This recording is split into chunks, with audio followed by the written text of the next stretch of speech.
Peace and grand rising to the sovereign, original, indigenous, natural, divine heirs.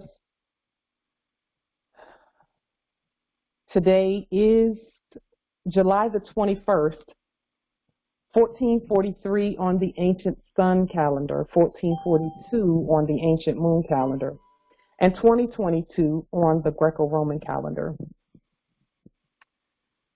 All rise and stand and remain standing into perpetuity.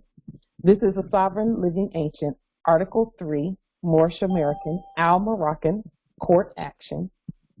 We are the sovereign living justices in capitis diminution nolo, in red ink, in propria persona sui juris, in proprio solo, and in proprio heredes.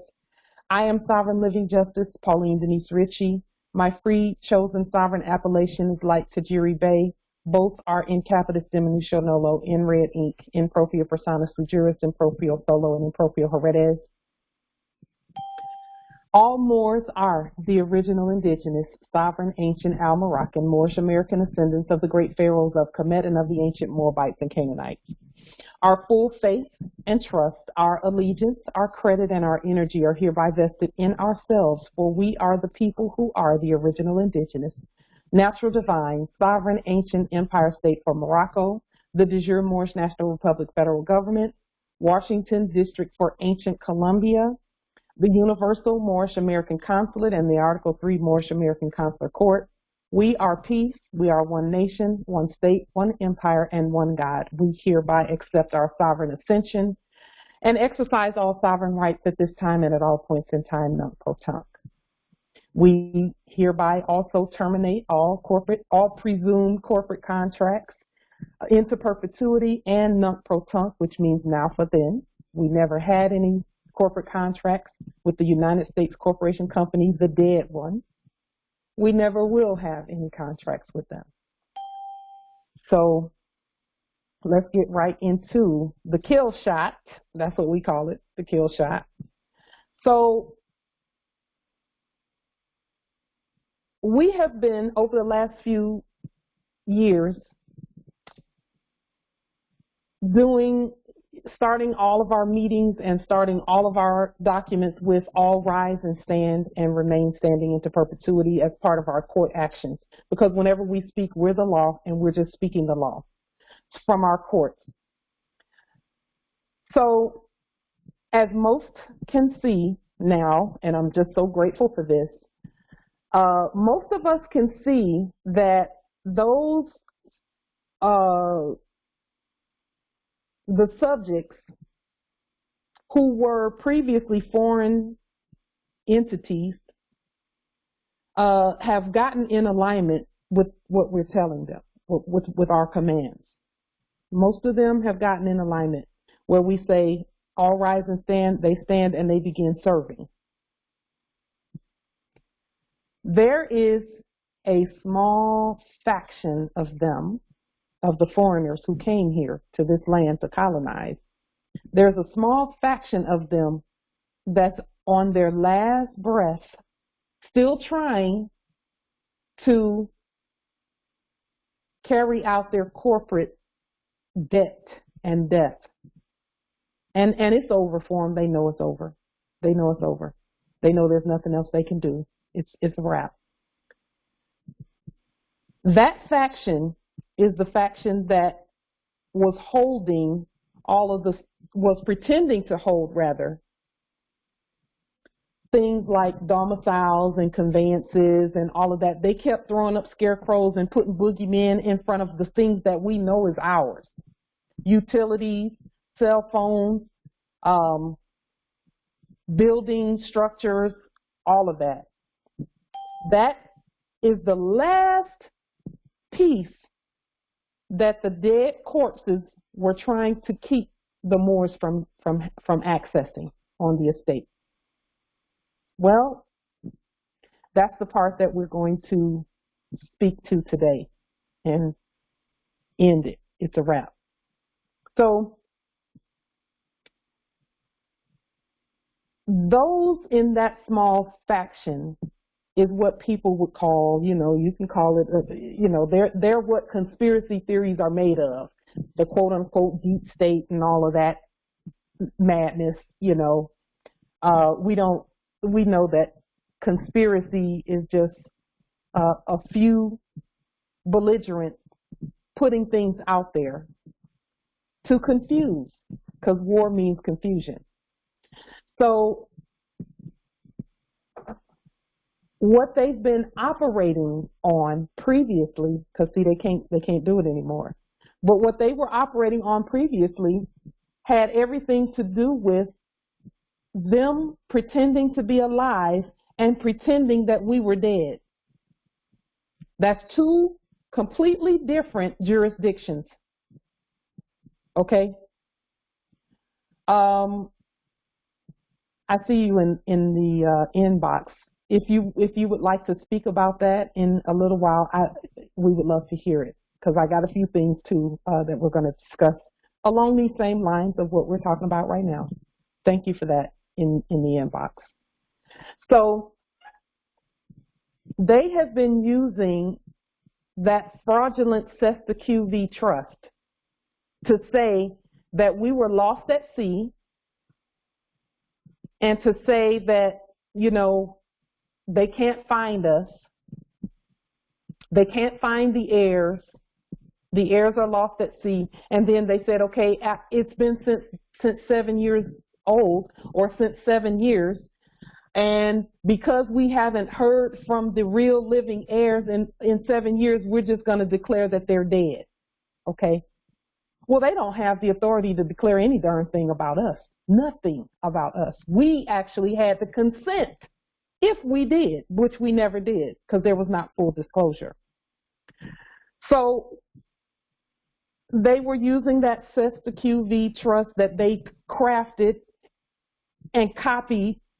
So all we did was we rebutted that on the public record a couple of years ago, and we'll put the link to the video where we rebutted that properly on the public record. And so now there's been the revealing of who's really alive and who's really dead. And so since we raised all the subjects from the dead and they're currently serving, that faction that wants to remain dead because they think that they want to, you know, they would rather be dead than serve the Moors. You've heard the saying that they would rather serve in hell, they'd rather lead in hell than serve in heaven. You've heard that before. That's where they are now, those corpses that don't want to raise up from the dead. They don't want to raise from the dead.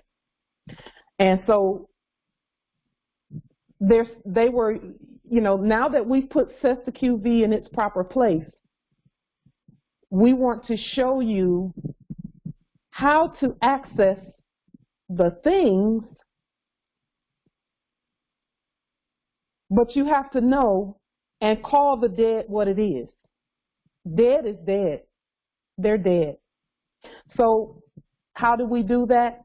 We use universal, not uniform, universal commercial codes, because that's all they were doing in the first place was commerce. Now that the foundation has been laid for sovereign living commerce, which meant we had to have our own economic system, we had to have our own money, we had to declare who we really are and say we're never going back to consenting to anything. So they've used quote unquote uniform commercial codes. And so what we have done is looked at the uniform commercial codes and said, okay, we're going to elevate up to the universal status the words that we create by stating properly the universal commercial codes. So there's a universal commercial code that says that if we, let's say, for example, you wanted to get a conveyance. The universal commercial code that I'm about to show you says that if we cannot find the one who has violated, if we can't find them, or if they're dead, or they can't be located, or they refuse to be served, then that's automatic forfeiture. And all we have to do is say they're dead, and we serve the subjects, but we can't find the ones who was claiming this stuff. Then the stuff automatically, it leaves their possession, because it's really not even in their possession. It's actually considered abandoned by them because they're dead. You can't find them. So Sesta v. Trust has switched, and now those dead corpses are the dead ones really, because we have stated that on the public record. So let's take a look at Universal Commercial Code, because we've elevated this code to its proper status. It's Universal Commercial Code 3-309A3. And here's what it says.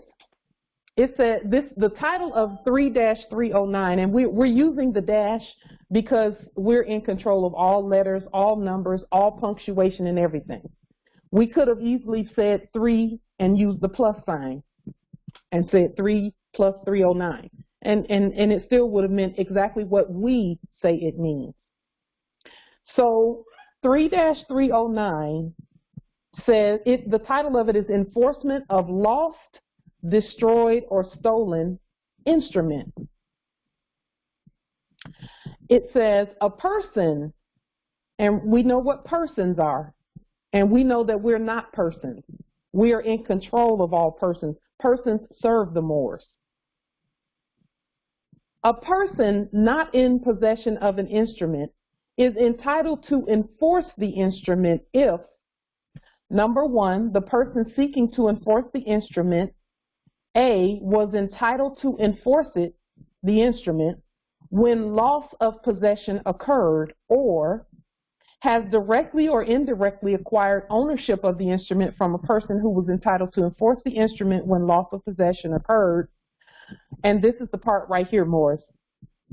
The loss of possession was not the result of a transfer by the person or a lawful seizure, and the person cannot reasonably obtain possession of the instrument because the instrument was destroyed, its whereabouts cannot be determined, or it is in the wrongful possession of an unknown person or a person that cannot be found or is not amenable to service of process. This is what they were using to do things commercially where Sesta QV is concerned. And so all we're doing is saying we put Sesta QV, the living one, on the public record because that's where the property and the persons go that serve the Moors. We raised all of our things from the dead is resurrected. All persons are resurrected as servants of the Moors. And I'll just say this, Pauline Denise Ritchie, which is the my sovereign born appellation when it's in red in all lowercase letters, or blue, or however I choose to express that. But when I put it in all capital letters, not when someone else does it. It doesn't apply when someone else does it because they don't have authority to. That's their creation, not mine. But when I put Pauline Denise Ritchie in all capital letters, then that is my servant, and that is where all of the property can go. The servants go out and collect all the property. The same way that Joseph did in Egypt for Pharaoh. Joseph went and bought up all the land. He bought up everything. And he did that in service to Pharaoh. Which tells me, and this is part of the story that they've not said, Joseph was actually Pharaoh's all capitalized name. An ens legis, a creation for the law. And Pharaoh was the all lowercase lord for the land, just like we are. We are the ascendants of the great pharaohs.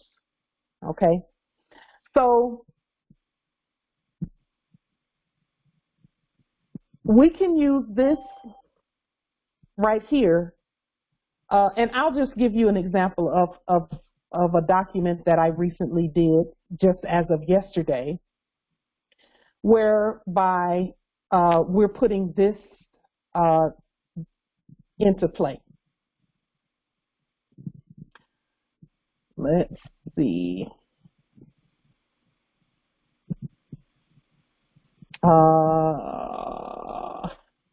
me find the document, because I want to show you where all of this, how all of this is being used to get the things that belong to us rightfully. It's not about the things, it's about declaring them dead who need to be declared dead, because they never were any of the things that they said they were. They've always been dead. Always been dead. So here, let me put this on. Just one moment.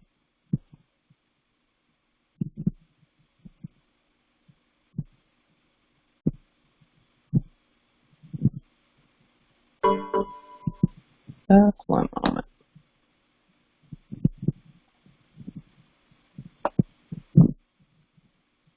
I wanna, ensure that we know that there is absolutely nothing that we cannot have. But for us, I'll tell you what this is ultimately about. The things, yes, the things are good. The new conveyances, the domiciles and stuff like that, that's good stuff. But there's a bigger goal. There's a bigger goal. That stuff is the shiny thing that is used to attract our brothers and sisters so that we can tell them who they really are. That is how we, and I won't say lost our status, but that is what was used in order to pretend to attract us so that we felt. That's what the fall was all about. Okay? The fall was all about us being attracted to things that the foreigners put out there, and us looking at those things and saying, okay, well, we want to have a new conveyance and look like they done came over here and got all the stuff, and we just have the land, which was to me just mind-blowing how that ever even came about. But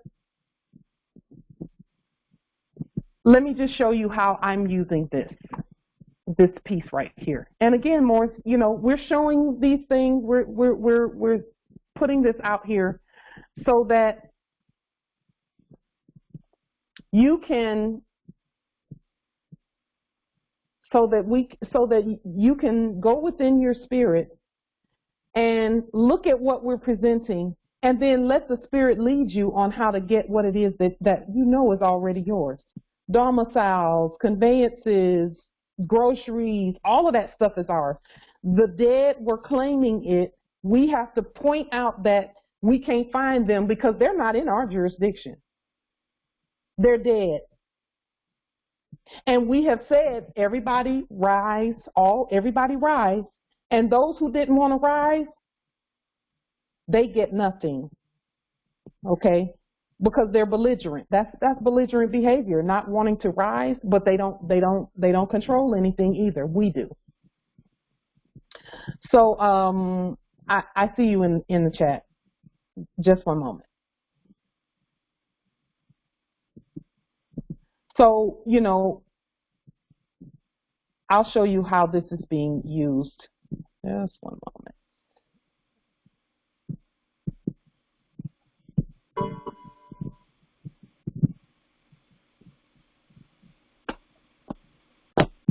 Okay.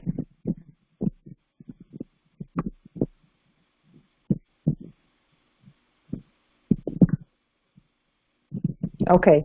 So the document that's on the screen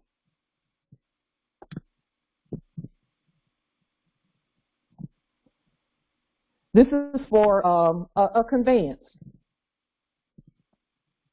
As I was doing research on the Universal Commercial Codes, there is a difference between a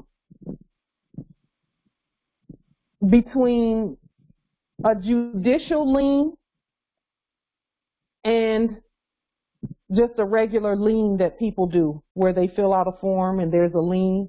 Okay, when someone, and this is why we don't fill out their forms to do liens.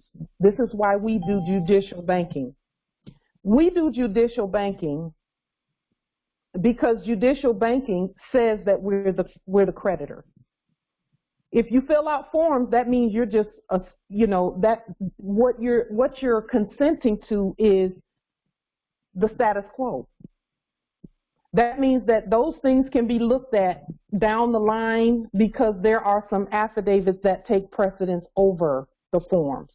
Affidavits have way more weight, legally and lawfully, than a form. And when you're doing judicial banking, that says that you're the creditor and that you have put a lien on something that must be confiscated immediately. So as I was doing my study on judicial liens and universal commercial codes, it even states in the UCCs that if that there's certain things that happen with a lien unless it's a judicial lien. But it never says what happens if it's a judicial lien. So I did some more digging because I know that speaking by affidavit, government affidavit, the way that we do, stops it takes precedence and priority over anything else. Any other claims for anything. And see, the foreigners knew this too, because in 1872 there's the Minors Act of 1872, where all of the foreigners who came here, if you look at the Minors Act of 1872, there's one sentence in that whole act that says that the citizens, the ones that came over here, any foreigners who came here, could do an affidavit of citizenship, and that would give them a claim to the land unless there is a claim of higher status that preceded, that's already been on the record and is being enforced. Well, the Constitution and the treaty are the claims for the Moors that precede all other claims to land and resources and things like that.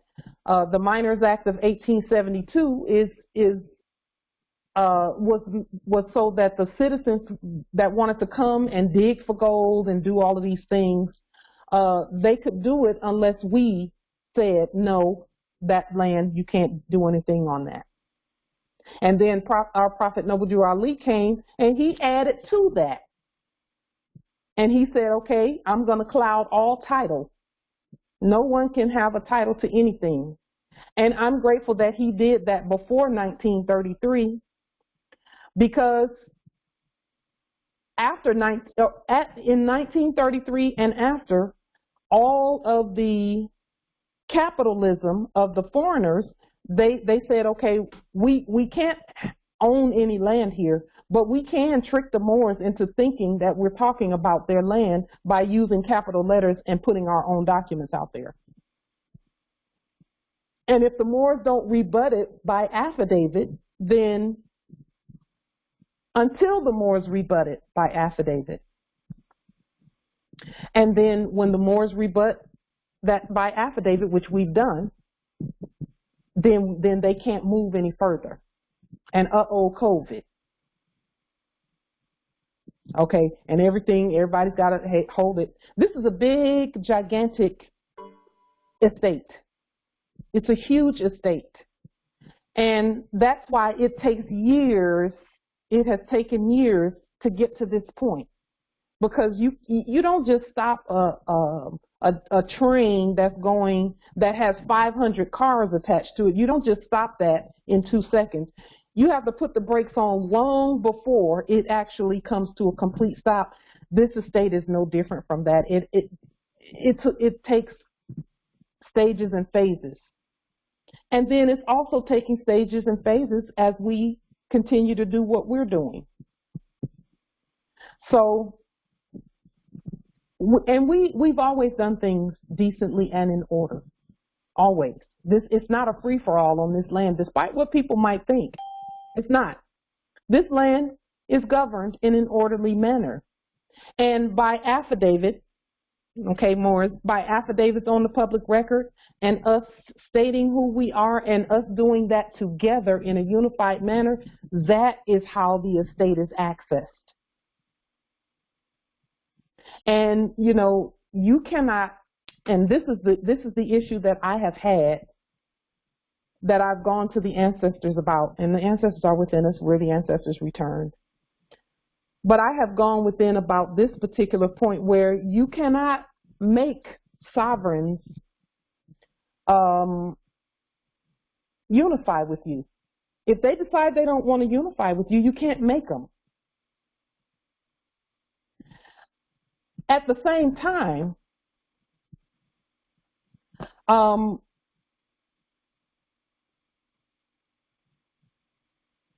the ancestors have said, okay, you can't make them unify with you.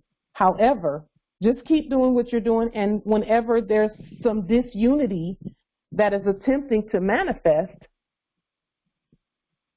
don't give life to it.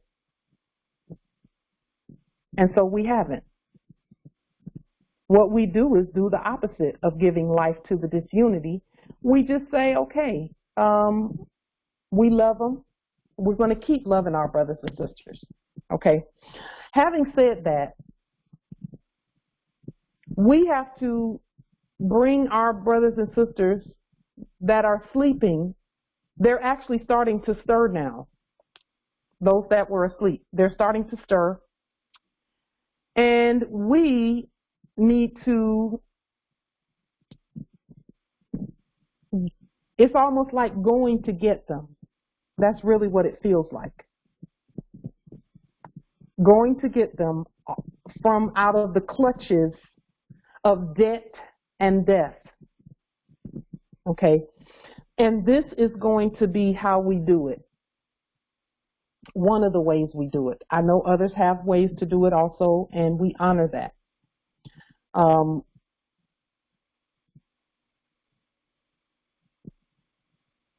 A lot of our brothers and sisters that are asleep but are starting to stir now,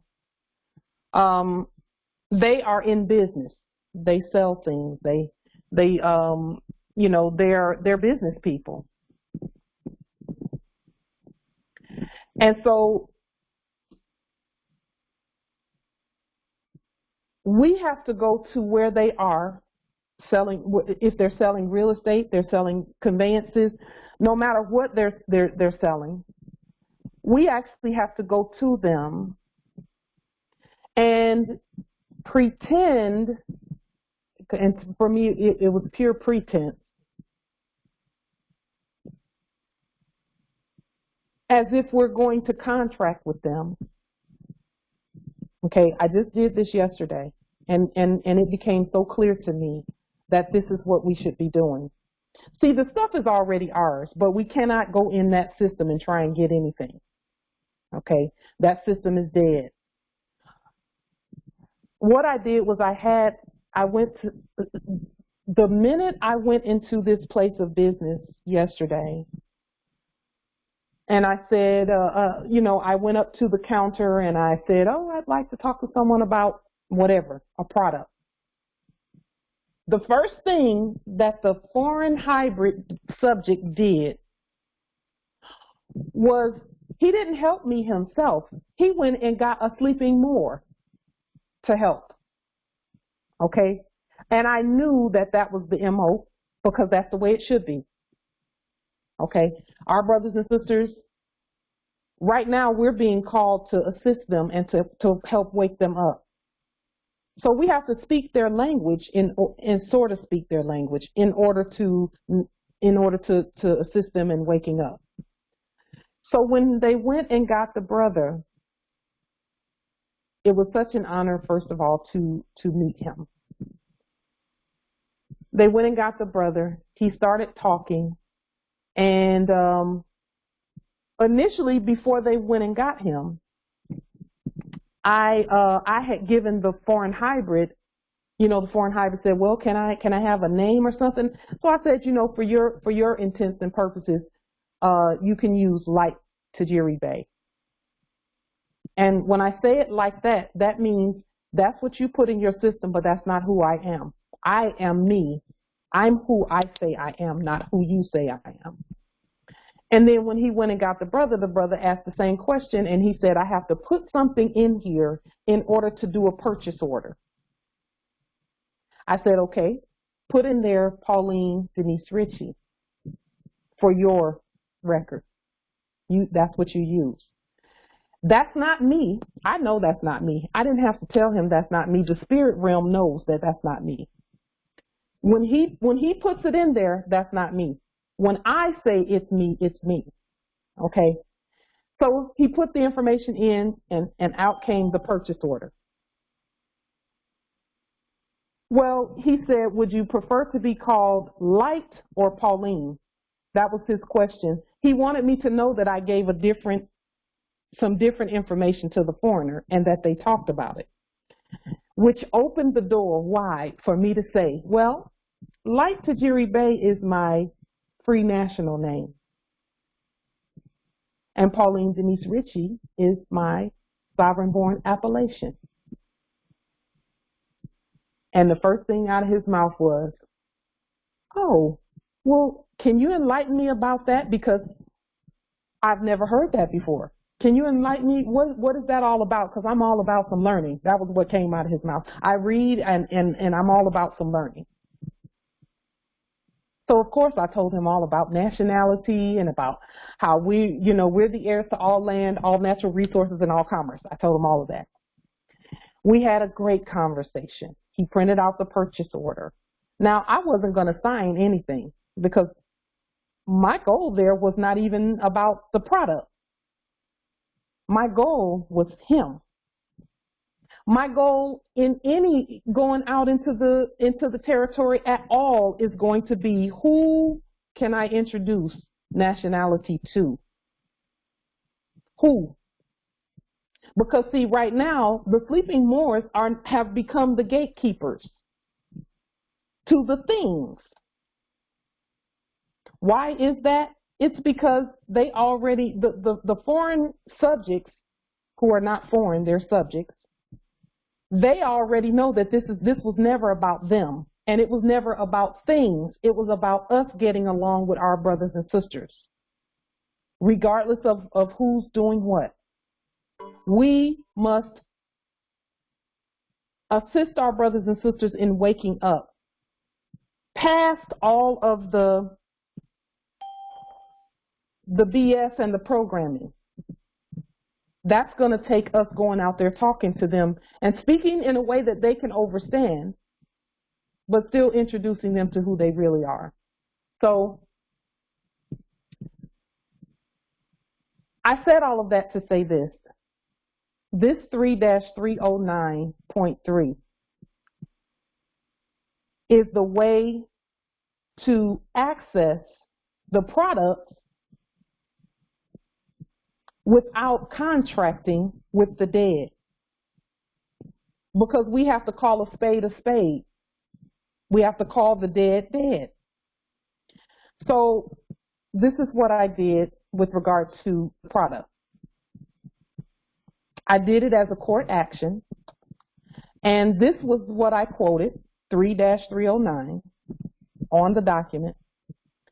And then if you'll remember, Moors, on Sunday, this past Sunday, in our last meeting, I showed where we have accepted the resignation of all of those custodians in the office of chairman, custodians in the office of mayor, custodians in the office of governor, custodians in the office of car dealer, custodians in the office of DMV. It doesn't matter what office they were previously the custodian in, we've accepted their resignation. So I put this, the product, and all of that. And the one that was doing business as chairman, the custodian, he was originally doing business as that. Then he went into subject status because we leaned their ability to even claim to be a chairman. And then we said, okay, who's the plaintiff? The plaintiff is Washington, the state. That's the land. That's not the state of Washington Corporation. That's us. That's the Constitution that we put on the public record. And then we said, okay, Moors, listen to me. When you do the address, this address right here is in our living Cesta QV trust. That's why we said North America and not U.S.U.S.A. or United States Corporation Company. We're talking about the land here. So, and then the defendant is anyone doing business as, okay? And then what did we do? We said defendants cannot be found, are dead, or are lost at sea. Why is that? Because they were not, when I went out there to get our brother and speak life into our brother, these were not there. The dead was not there. The only way that they were ever calling themselves presidents and chairmen and managers and all of this is they were dead in sin. Dead. Because there's the living chairman and the living manager and the living CEO, which is all the Moors. The living judges, the living bailiffs, the living sheriffs, the living police, living law enforcement, that's us. The living legislature, the living president for the United States is the Moors, all of that. Defendants cannot be found, are dead, or lost at sea. And according to this, 3-309, enforcement of lost, destroyed, or stolen instrument, it says here, a person seeking enforcement of an instrument under subsection A, and we're not under anything, okay? This is a person that's doing that, which is Pauline Denise Ritchie in all capital letters, as written by me, must prove the terms of the instrument. The instrument is the Constitution. And the person's right to enforce the instrument. Well, our all caps has the right to enforce an instrument because we're the fiduciary for our all caps. And all instruments, a conveyance is an instrument, believe it or not. A domicile is an instrument also. Property is instruments. Documents are instruments. Anything that manifests in this dimension is instruments. If that proof is made, and we've already proven that, Section 3-308 applies to the case. This is how you know everything is a court action and we had to use our courts to get the things, okay? It says here in Universal Commercial Code, that comes from a court. It does not come from individuals. Section 3-308 applies to the case as if the person seeking enforcement had produced the instrument. We produced everything. There's nothing out there that we did not produce. And then it says the court may not enter judgment in favor of a person seeking enforcement unless it finds that the person required to pay the instrument is adequately protected against loss.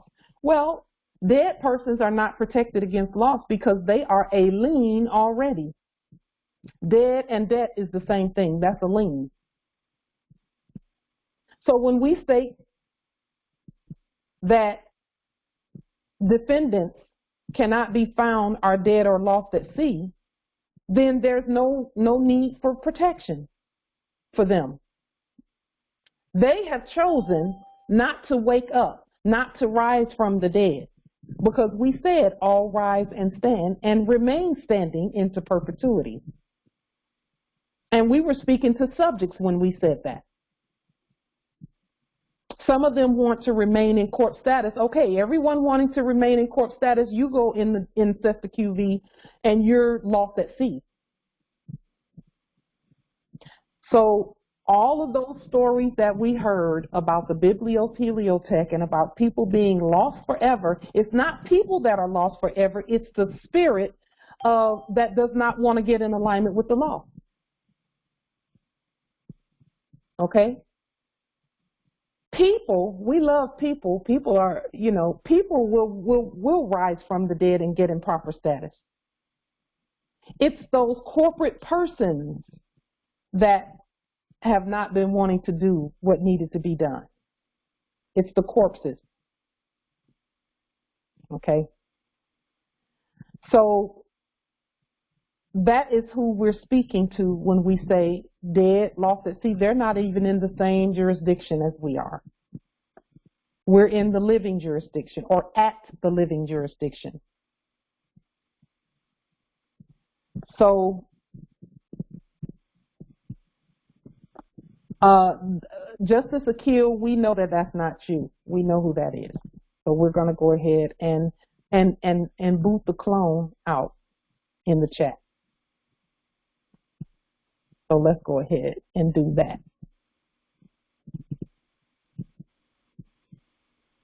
So our job at this point is to ensure, Morris, that we state that those that were claiming the property, they're dead or lost at sea, which means that their claim, they've abandoned their claim. That's the beauty of what we're doing. They've abandoned their claim. Just one moment. And because they've abandoned their claim, the property automatically reverts to us. So what we do is we notify those that were pretending to be, we notify not those, but the custodians in the office of sheriff, we notify them to go and pick up the property. Okay? And we do that by way of our sovereign affidavit. Just one moment, Morris. 1 second. They don't want to leave, so they messing with the computer and stuff, but you got to get out of here. You leaving because we said you're leaving. So let's go ahead and make that happen. Yep, you're out of here.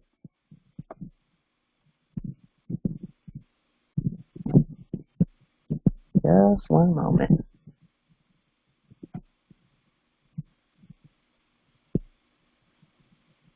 Yes, you are out of here.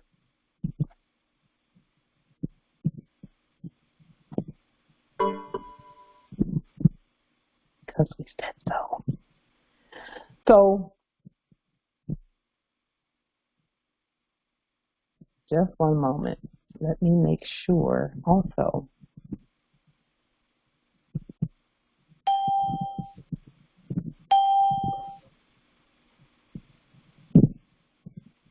One moment.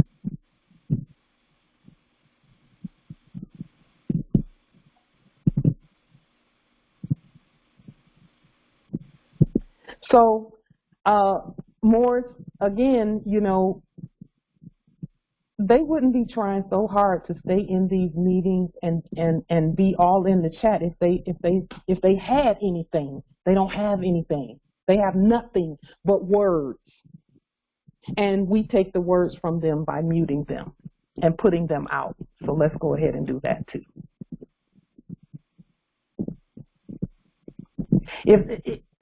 In the beginning was the Word was with us. We're the gods of the Word. Period. Just one moment. Let me get that out of here.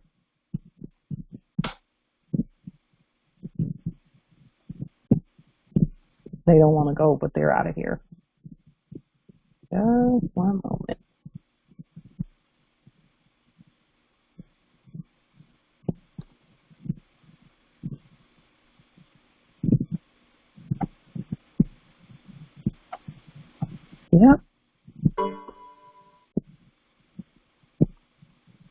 Just one moment.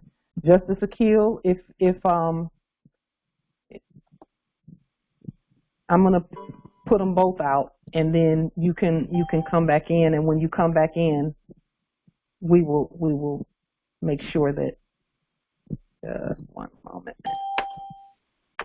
They trying so hard, but we got this. It's a wrap. It's a wrap.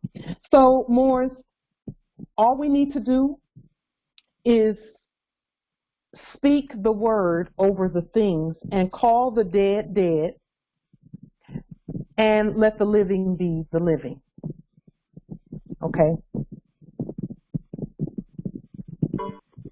Are there any questions or comments with regard to anything that we have put forth?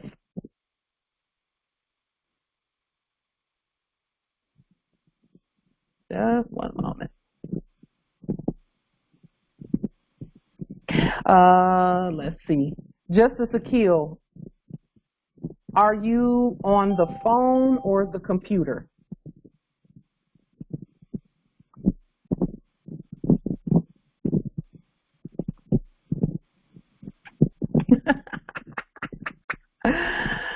Oh man, I love what we do. Let's see. Let's see. Okay. So, are there any questions or comments? And open. Unmuted.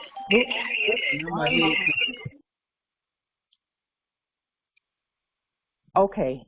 So, Morris, are there any questions, comments, wisdom, etc.? Islam Empress. I just have one question. On your document, you have an address. Mm-hmm. At the present time, the only thing on our land is a GPS. We don't have an address. Can GPS locations be put on these documents? They can. We do have addresses.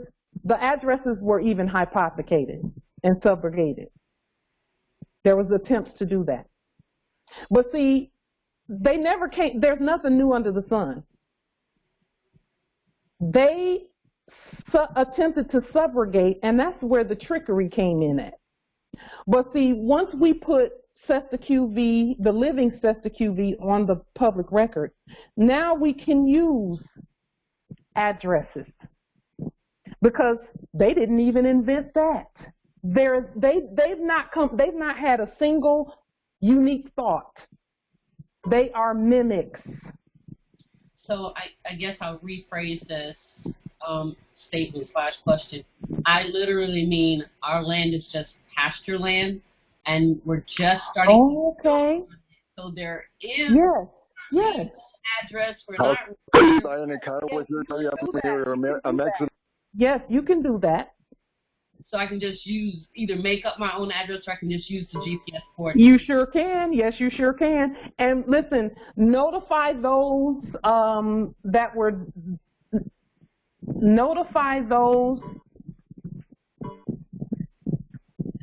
in the custodians that were doing business as that are in the office of tax assessor and the county. Notify those custodians that you have given your land a name because it's your property. We name our property. And that's why we don't have names, because you can only name property. Can't name living beings. Living beings have appellations. So Empress, name it and then put the GPS location there, or the natural area code, or both, latitude and longitude, however you choose to do it, and then just notify. Notify the post office and notify the the custodians in the office of tax assessor. Sweet. Okay. And you're good. I'm so glad to hear what you just said, Empress. That is awesome. That's awesome. Islam. Yeah, congratulations. Islam, Empress. So when it comes to property or our estate, we must make titles also, right? Yes. So sovereign titles, that is. And so, yes. So we would put the new name of our property and all this new information that we name our property and the locations and things on there for the domicile and any property, and also the conveyance too, right? Yes. Yes. Okay. Just sure. And then we also put them on notice also with that, those titles? Custodians should always be notified. Okay. The boss always notifies the clerk and the secretary. And really, they're not even clerks and secretaries. They're custodians in the office of. So we just notify. And I'll say this more is about those offices. They vacated those offices already. I saw that with my own eyes yesterday. I won't go into detail about what I did yesterday, the demonstration. It just affirmed everything that we knew already. It affirmed everything that we knew. Is the document on the screen? Let me see. Okay, yeah, it's up there. So this is just more of the document. This is information that I took and stated properly. Again, you know, I just took what our brother gave and added the law to it, because again, it's not even valid until we state what needs to be stated. And then 31 USC 3128 is proof of death to support payment. This is in alignment with what we did this past Sunday regarding the death certificate for the United States Corporation Company, the dead one. We needed to proclaim them dead.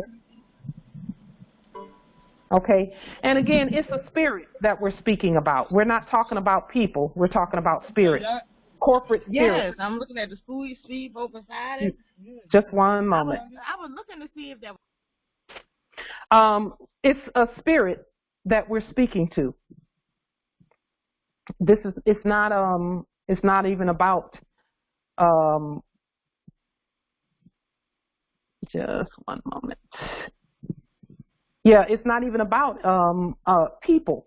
We love people. People will always be the first that we think about as we're doing what we're doing. Okay. So what we're doing is not about cursing people or anything, or warring against people.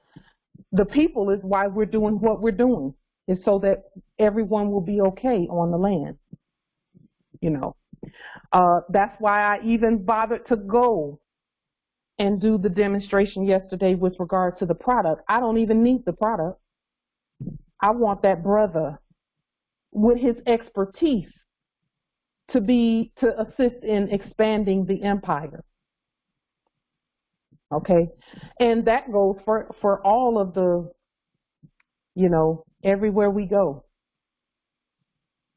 Everywhere we go, it's about snatching souls out of the hands of fake popes and fake judges and that fake system.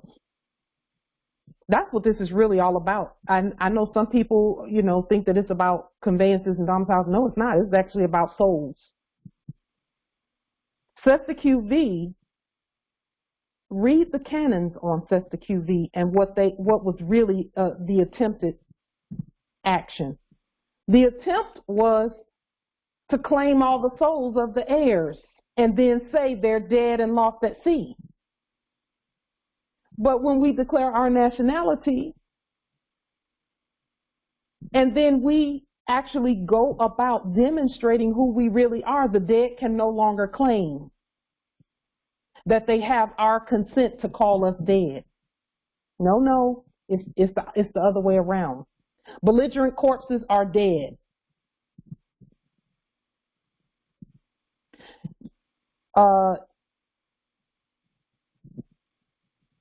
Yes, so USC codes.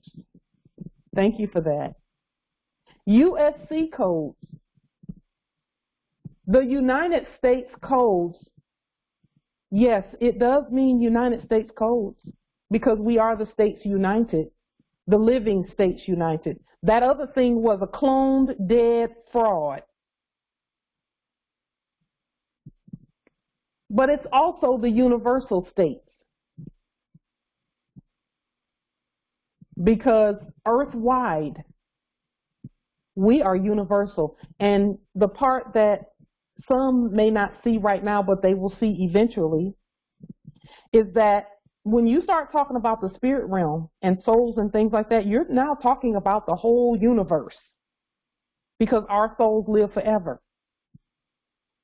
And that is why it's important for us to look at the spirit realm as we're demonstrating and keep our spirits clean and clear so we can see. We need to be able to see that it's about more than domiciles and conveyances. Those are byproducts of the real issue.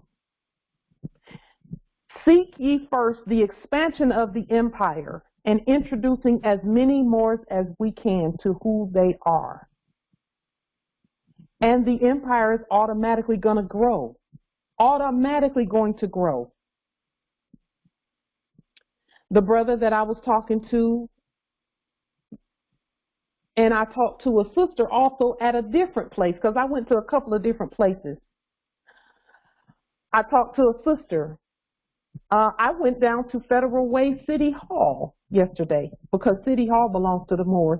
Ain't no such thing as a fraudulent corporate City Hall created by corpses. Corpses can't create anything that's valid. They can't. Never have, never will. Another something that I wanted to point out, Moors, and this became so clear to me because it's about the difference between the land and the corpses. When you have some time to go out onto your territories, Moors, and you start looking around, it will become clearer and clearer to you where the hypothecation came from. So I want to show you where the hypothecation, even for this territory, came from. And again, we're not mad at people. People were only doing what people do. They could only do what we allowed them to do. It's the corporate spirit that was hypothecated that we direct all of our peace energy towards, because we're not even warring with any spirits. We're at peace with the spirit. So as I was going around, as you all know, this territory that we are at is Federal Way territory. As I was looking through some of the old records and things with regard to Federal Way territory, this place was actually called federal land. This is federal. Federal Way is where the original federal came from. That's why there's no other place on this land called Federal Way. The jurisdiction for Federal Way. When I looked back at I went down to City Hall, our City Hall yesterday, because it doesn't belong to any corpses. When I went there yesterday and the day before yesterday, and I started looking at the old records and things that are up there, they called everything, this is Federal Shopping Way, so this is where Federal Shopping came. And they would show photos of like the mall back in the 40s and 50s and 60s. They would show where all of the shopping and the commerce and trade and all of that stuff was going on. And it would be federal. They would say, this is Federal Shopping Way. This is Federal Lake Way. In other words, they were saying all of this property is federal. Well, it's been that since time immemorial, since before they even got here. It's always been that. This is Washington District 4, Columbia. Always has been. So this Washington is the Washington that the fake corporate one was modeled after. And Washington, this land and its flag, again, and the corporates, all they did was copy. This is the only flag that has someone's image on it. The quote-unquote state of Washington corporate flag is the only quote-unquote state flag that has a face on it.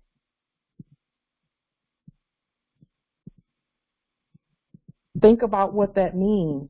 Think about what that means, because the stories we were told about George Washington did not happen the way that they said it happened. It didn't. All other quote-unquote state flags have like crosses and animals and things like that on it. This is the only one that has someone's image on it for a reason. So of course we put the original indigenous George Washington on our state flag. He's one of us. It's one of our ancestors. So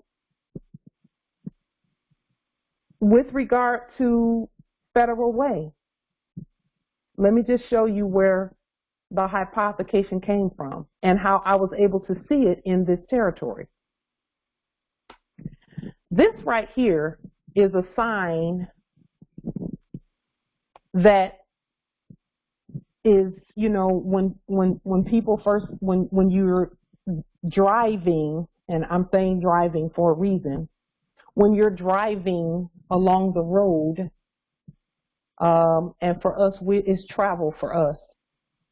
But when you're traveling along the road, you come across a sign that says, "Welcome to City of Federal Way." Well, I knew that that sign was not the right sign because it's new, and Federal Way is not new. Federal Way is ancient. But the sign looks new. And I looked at the image on the sign, and I noticed that this pyramid with water under it does not look the same as some of the other signs that showed Federal Way. It didn't look the same. It looked similar, but it was not the same. So I said, let me just travel around a little bit more in the territory and see what else I can see and see where the difference is. So then I said, okay, let me pull up some documentation coming from them and see where's the fraud coming from? Where's this fraud coming from? I need to know where the fraud is coming from. Yes, in the chat, I see you. So I looked at some of the documentation that the corps and corporates put up, and here it is right here. This says Federal Way Police Department Photo Enforcement Program in Tempe, Arizona. I'm like, really? And then when you look at this image right here, this image does not even look like this one.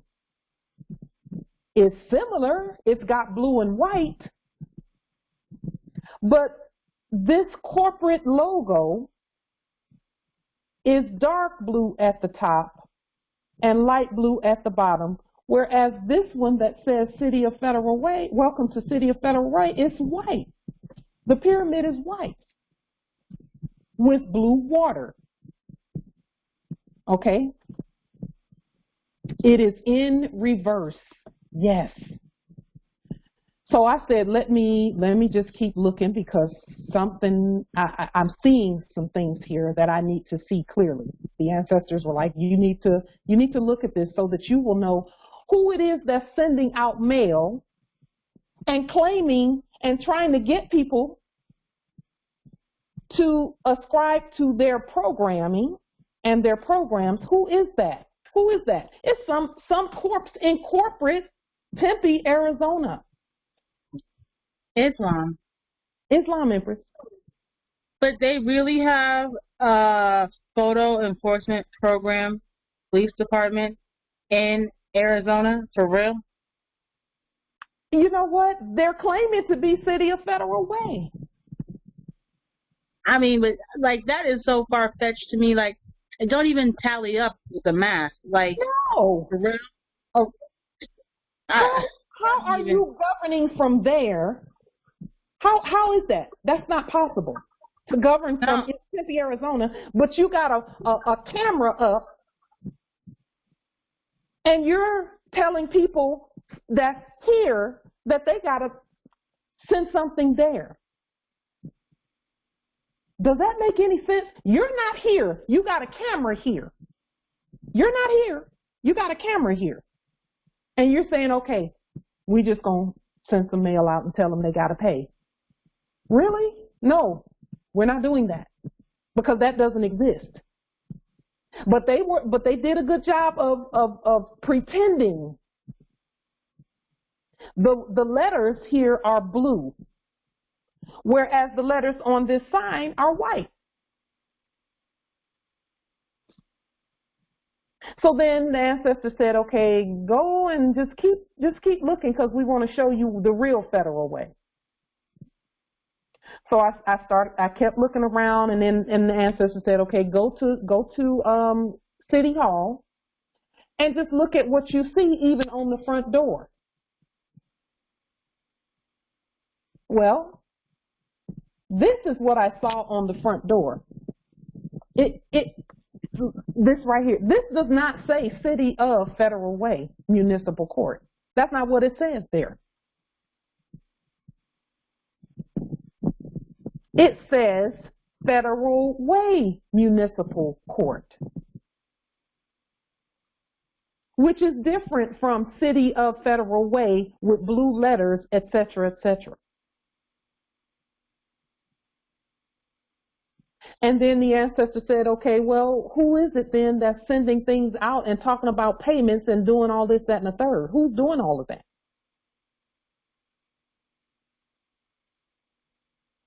And then the ancestor said, just keep looking and keep going, keep going.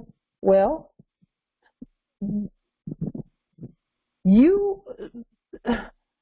have a box out in front of the Federal Way building where people can drop things in there that have to do with a court. Well, which court are you talking to?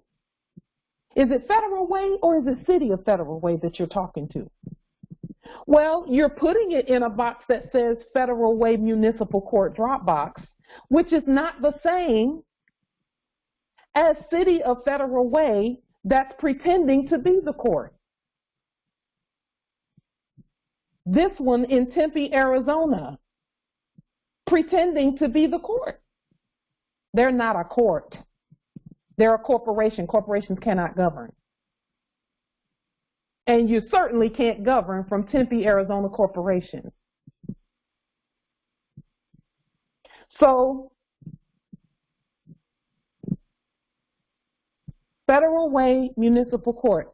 So whenever you put, like, if someone gets a quote-unquote ticket and the ticket has this on it, City of Federal Way Photo Enforcement Program, and you say, okay, I'm going to pay this ticket, and you put that documentation in this box, that means that you agreed to pay something that you don't owe.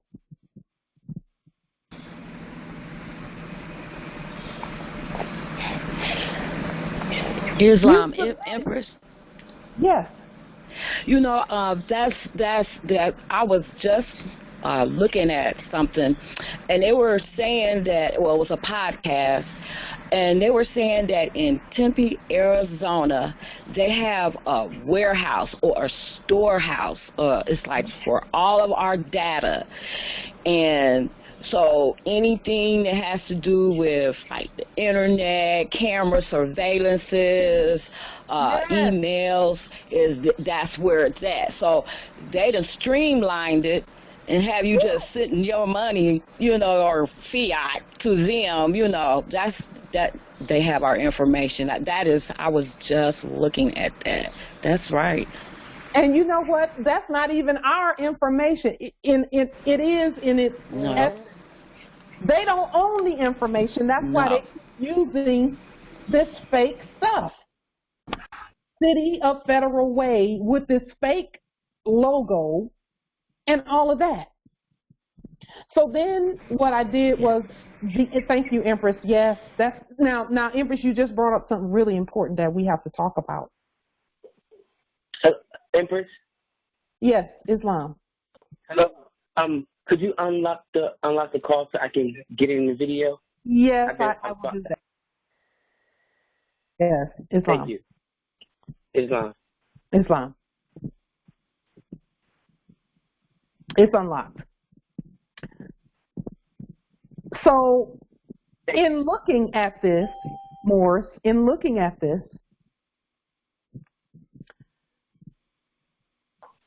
those that were previously, Islam, thank you, nobility, those doing business as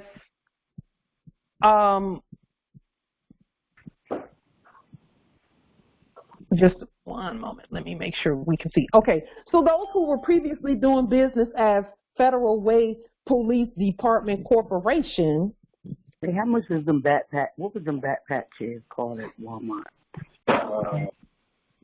Those that were previously doing business as Federal Way Police Department Corporation,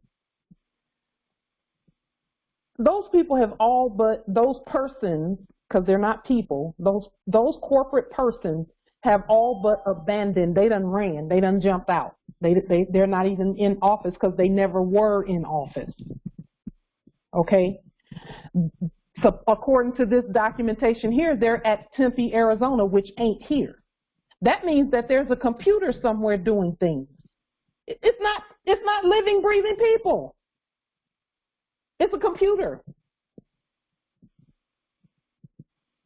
So Morris, go out into your territory and find the real markers. Now let me show you where the real markers showed up at. I went to some of the older outlying areas of this territory. And I came across, because I said, I know there's something that says Federal Way like this right here, because we're Federal Way. We're not their corpse and city. We're the land of Federal Way. Why doesn't Pauline buy a car? So then, what I did was, the ancestors said, we'll take you straight to the sign that you need to see. That is original Federal Way. It wasn't that far. It wasn't that far away. It was right down the street, actually. This sign right here says Explore Federal Way, and you can tell it's a really old sign. It doesn't say Explore the City of Federal Way. It says Explore Federal Way, and it says Federal Way in capitis diminutio minima, which means the first letter is capitalized and the rest of the letters are lowercase, so it's not a corporate fiction. And then you can tell that that at the bottom, this is the real Federal Way emblem right here. It's all white, and it looks like it has blue water going under it. This is the real emblem for the original Federal Way. Okay? So now, with this being the real emblem for Federal Way, just one moment. One moment. Yes, you're out of here. So, someone pretending and cloning. Now, Morris, let that be an example. Let it be known that when the foreigners come into these meetings, they clone who you are. They try and clone you and pretend to be you because they know they ain't getting in here otherwise. But see, we know clones when we see clones. They're showing you what has happened and how we had to take all of that and put it in its proper place. Okay? Islam. Islam. Yeah, I'm Marco Bay. It knocked me off the call. I guess when somebody else, the clone, somebody keep trying to get in, it just knocked me off. But I'm Marco Bay. So Islam. You see, Islam. Just let you know, so you know it's me. Noted. Thank you, nobility. Yes, we honor that. Thank you for that, and we will ensure that we do not have the platform to boot any of the Moors out. Okay, if that happens, or because sometimes the platform will just, depending on your internet connection, but then sometimes we actually hit the button because they clone, they attempt to clone the Moors. But we know the Moors and the Moors generally get here early, so that way we can even look at the amount of time that they've been here and know which one is the Moor and which one is the fake. You know. So thank you for that. If it happens again, I am on the phone call, so it's all right. Okay, Islam. Thank you, nobility. It won't happen again. It won't. So this is the real Federal Way, and this does not say City of Federal Way. It says Federal Way. You know. So what did we do? We looked around some more, and we said, okay, we're going to produce letterhead for the original Federal Way land because we know that this is the real land here. And not some corporation that hypothecated and pretended to clone Federal Way and then calling themselves City of Federal Way in Tempe, Arizona, sending out garbage. And that's really what it is, this trash. Here's the thing, I'm not even mad at that. In fact, let me just take back that it's trash, and here's why. While we were asleep, they kept people from speeding and flying through and killing folk with conveyances. They stopped people, including us. They would stop us, in our sleep and pull people over and say, you can't do that on the Moors' land, okay? But now Moors, so we honor that process, the process, not dead corporate persons. But now that we're here, all of that stops, and we are in charge of everything that's going on the land, and all we have to do is speak to the custodians in the office of. And anybody claiming anything, if they're dead corpses and they don't get in subject status, then we declare them dead and take the stuff and have it in our possession. So, because the things it can't be abandoned. So now, let me go back to this other document here to show where we are saying, okay, custodians in the office of sheriff, go get this property here. Go get the property because we're not leaving any property abandoned. It's not going to be abandoned. It's going to be right where we say it is. So let me just make sure that you can see this document on the screen.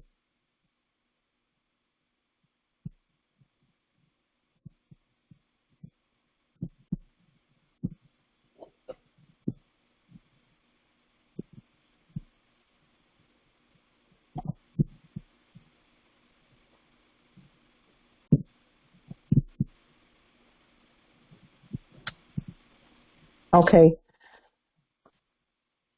so this document that's on the screen, just one moment.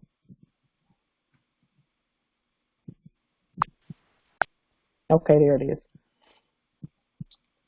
All we did was just say, okay, this is the instrument. Now, the brother that was there who printed up a purchase order, All we did was say, okay, we're going to generate a purchase order. We're going to generate and originate a purchase order in our sovereign state. So that's what this is. Okay. Now this, we could actually put our autograph right here, okay, and send this documentation. And here's what we would do. We would send it to the custodians in the office of sheriff, and we would say, this is where you go to pick this stuff up and bring it to this address right here. This address is at North America. It's not in a corporation, and it certainly ain't in Tempe, Arizona. Okay? So, again, defendants cannot be found, are dead, or are lost at sea. And then we just put some things here. And again, when I went there, it wasn't even really about conveyances. And the other places that we went to where we spoke to Moors who were stirring in their sleep, it's about them. It's about them. All day, every day, it's about our brothers and sisters, because we actually have biological brothers and sisters who are in that corporate setting that need to wake all the way up and not be destroyed, because see, our brothers and sisters that are still, they're just stirring and starting to wake up about that system being false, they are being made very uncomfortable. And I know you do not want to see our brothers and sisters uncomfortable. So now we're going out into the highways and hedges, and we're speaking directly to whatever it is they're doing. We're going to let them know who they are by our own demonstration. And the stuff is going to come with our demonstration, but they will get to see who they are. It may not always be a pleasant sight for them to see how everything turns out, because the system has the programming is it makes it look like what we're doing is not what we should be doing. But then when they see sheriffs coming, which is us, and collecting the things and bringing the things to where we are, and then us properly doing right to travel documentation and insurance and all of that, then, and notifying, they will know that, okay, this is actually really real. But they need to know, and they need to be able to see it, activate it on the land. Islam. Yes, Islam and Christian. Do we have to get a purchase order, or can we create one of some kind ourselves, or just put the information in the affidavit? Empress, are you sovereign? Yes, all day, every day. I know that. That's why I answered the question with that question. So what is the answer to your question? Yes. We affirm, we concur, etc. You can do whatever you want to do. However you want to demonstrate, do it. I did this demonstration this way because number one, I have had some type of an aversion, and I know, and it's divinely given. I always wanted to be sure that we never contracted with the frauds. The ancestor said, now we want you to skirt the edges of that. Don't sign anything. Don't sign anything. Just walk that thin line. That's called the valley of the shadow of death. That's a shadow. It's a shadow. It's not the real, it's the shadow. So I just said, let me do what the ancestors say, just to make sure that we know for sure, that I know. And this was demonstration that I was doing for my benefit. Moors don't have to do this. Okay? We can't tell Moors what to do anyway. I did this for my benefit and so that I could see. And sure enough, Sure enough, the spirit world responded to, uh-oh, is she contracting? I don't know. Let's check to be sure. And we proved that we were not. But we got that brother in the process. We got him. Because he knows where to go now to get information. We gave him some resources. He said, I'm coming in 2 hours early so that I can look at this stuff. That was our goal. That's the only reason we're out doing anything. Is to get our brothers and sisters. I don't even care about the stuff. Not really. Not like that. Yes, the stuff is part of our estate. Yes, we take good care of the things that the ancestors have blessed us with. But the real value and the real wealth, the real future, the real estate is the Moors. So you can demonstrate that however you choose to demonstrate it. For me, it's not about the stuff. I already know the stuff is ours. That's why, But those go-getter Moors who are out there, they've been fighting through COVID and everything else to do business and to do commerce and to keep the commerce going. Those persistent, consistent spirits is what we need to further the empire. We need that energy that our brothers and sisters are putting out there, even in the face of all. Our brothers and sisters have even worn masks, trying to make sure that commerce keeps going. They deserve to know who they are. They deserve to know why commerce even went the way that it went. And who said stop commerce so we can start letting everyone know who they are. That is a must. That's a must.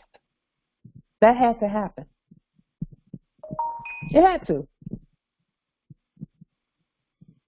Just one moment, Morris. I'm gonna just one moment.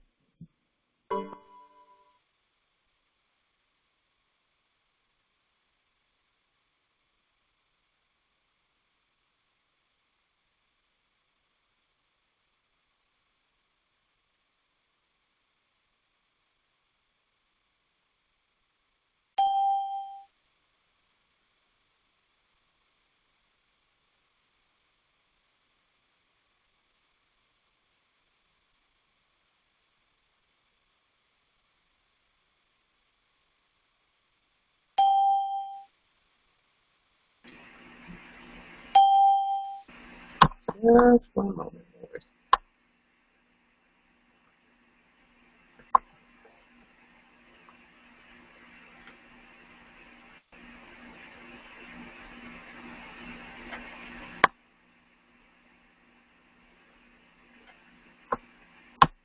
Just one moment.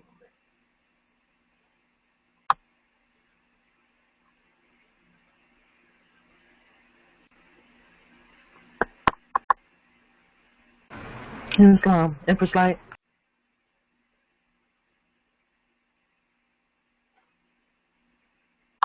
Okay.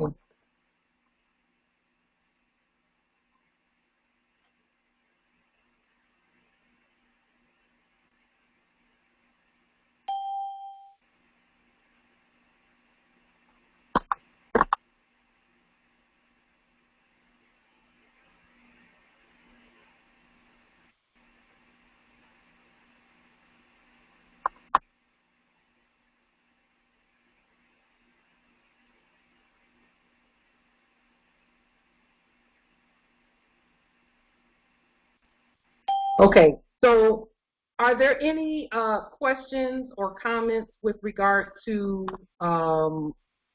any of the things that we have spoken about thus far? Islam, Empress? Can you?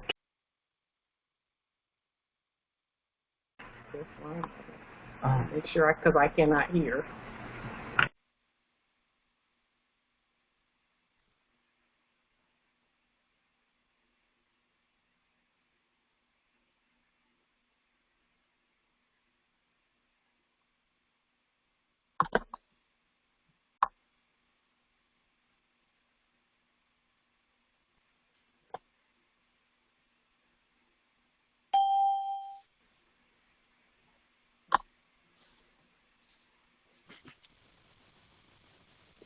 Yeah, why hasn't Angel Bay got her free conveyance yet?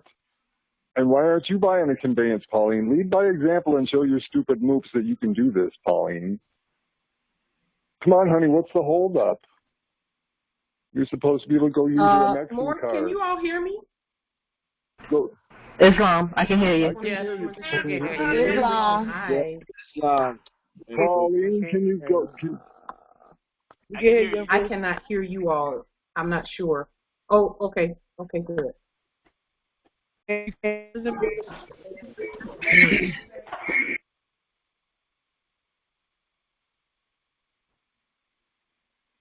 Just one moment, because I cannot hear you. You realize that Pauline has a mortgage on her house through a company called PHH Mortgage, and she pays that every month in fiat with her husband Raymond.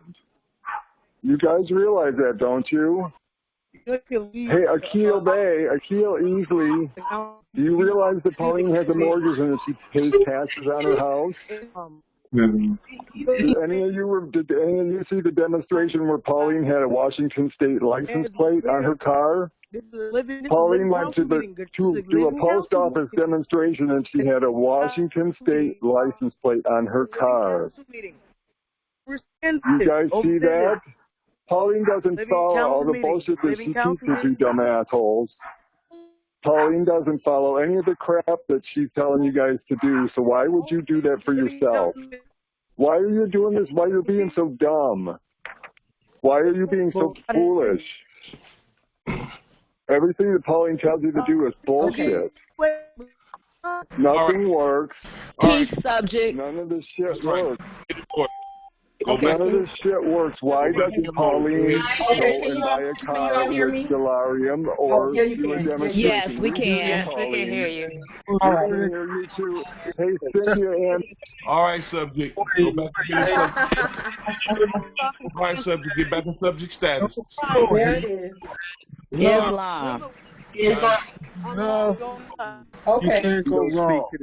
Hey, it's bad energy. Hey, you want to live with that bad energy? We don't want that. We don't want that. You know, court jester type situation. So let me see. There's a little bit of an echo coming from somewhere. It's not even coming from my line. Just one moment.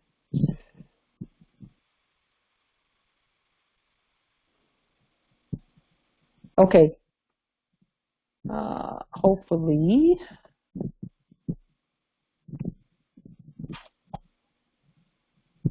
Just one moment.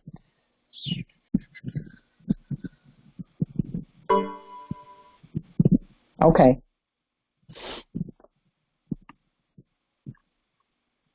So, are there any questions or comments with regard to anything that we have stated thus far?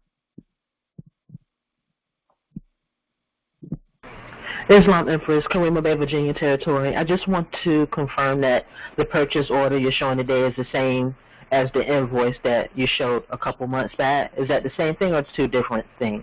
It's different. Okay. I'll do more research on that then. Thank you. It's different. This one I just did yesterday based on the purchase order. But the language and the information is the same, except with the exception of 3-309, that Universal Commercial Code. Islam Empress. Empress Gamache from Alabama Territory. Mm-hmm. I'm new to the site, so can we find the information to help with study and to do our demonstrations under the documents that you post with the Google Drive.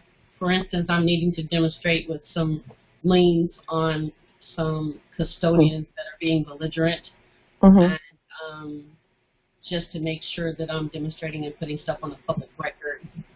Is all of that information, I haven't gotten into the Google documents yet. I know you said there's like 40 documents that we're supposed to put on public records. Do those the liens as well for the all public officials? Yes, but there's 6 documents specifically that you can put most immediately. There's 6 documents that you can put most immediately. And they're in Google Drive? Yes, they are. Those 6 documents are as follows: the name change or appellation change, judicial proclamation. That's number 1. Those 2 together is number 1 because they go together: name change and judicial proclamation. The second one is the termination of all corporate contracts, of all United States Corporation Company contracts. That's number 2. Number 3 is a lien on the Social Security number and the nom de guerre war name, in all capital letters, as presented by the United States Corporation Company, the dead one. That's number 4. Wait a minute, that's number 3 rather, sorry. And then number 4 is going to be a lien on the United States Corporation Company. That's number 4. So it's 2 liens. That's number 4. Number 5 is going to be a court action of proclamation of trust. And in reality, all of these documents should be court actions. In other words, they start with the language that we start all of our meetings with, that you can see here on the screen. That language is what we do, what we start all of our documentation with. Everything that has to do with the Moors in terms of court actions and things, we started with all rise and stand and remain standing into perpetuity, and so on and so forth. Okay. And that's number 5. And then the last document is the fiduciary document. So those 6 alone, those 6 actions are the most powerful and effective court actions that you can do. Is first it starts with declaring your nationality. And knowing that the demon platform has been using their false capitalism in order to do all types of madness, and we did not know that that was what was going on, or we didn't remember, but now we know. Okay. I'll get on that. Thank you. You're welcome, Empress. And thank you as well. It's important that we do what we're doing in terms of that whole capitalism piece, because capitalism was, who knew? Who knew? They ran everything through the U.S. Trademark and Patent Office, the fake one, not the real one. So all we did was rebut that properly and run it through the real one, which is us. So I see something in the chat that the foreigners put in there, and they're pretending to clone Justice Akil. But we know they're not even smart enough to do that. They don't know how to clone smart. All you gotta do is listen to what they say, and you'll know that it's a clone and not the competent Moors. But in the chat, they said something about December 9th last year, that all subjects have 1 year to get in alignment with the Moors. Absolutely, and they are in alignment 100%. 100%. And that's why we're doing what we're doing today. What we're doing today is properly stating that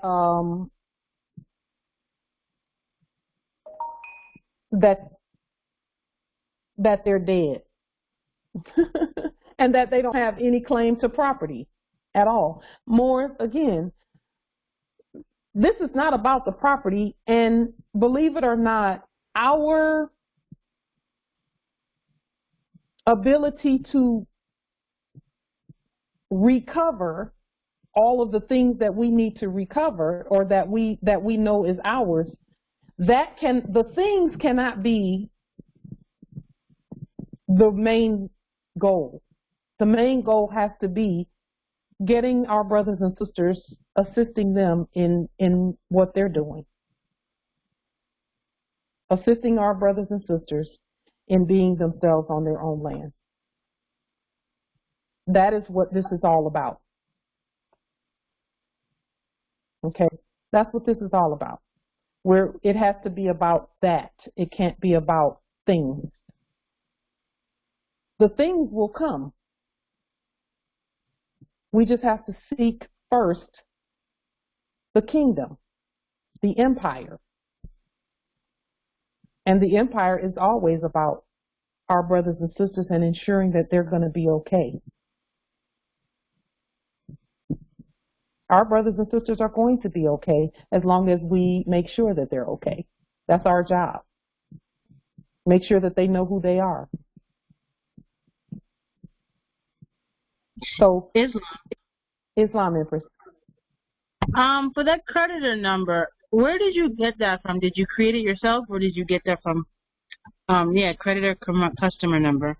It came off of the well, I looked at the sequence of numbers from the original purchase order. Let me just bring up the purchase order that was done. I'll just bring it up so that you can see where everything came from.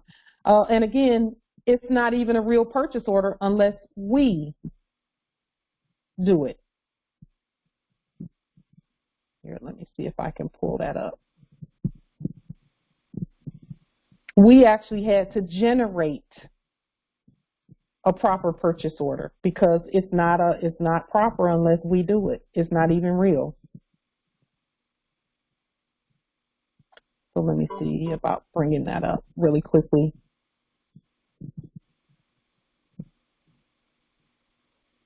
And we're going to do what we can to protect the identity of our brothers and sisters as we do these demonstrations and point out what we need to point out. Here, let me see, maybe I can find it here. Just one moment.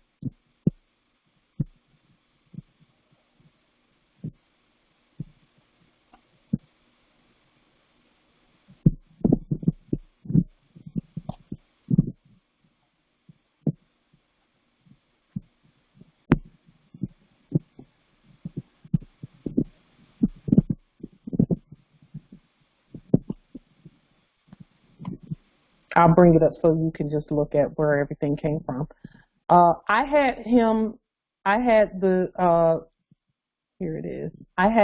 to present or provide a purchase order. And again, a purchase order and it might as well be a ticket or something like that, because that's not valid until we say it's valid. And it's never going to be valid. We actually have to produce the proper purchase order because we're using real money and not fake money. So let me put it here on the screen.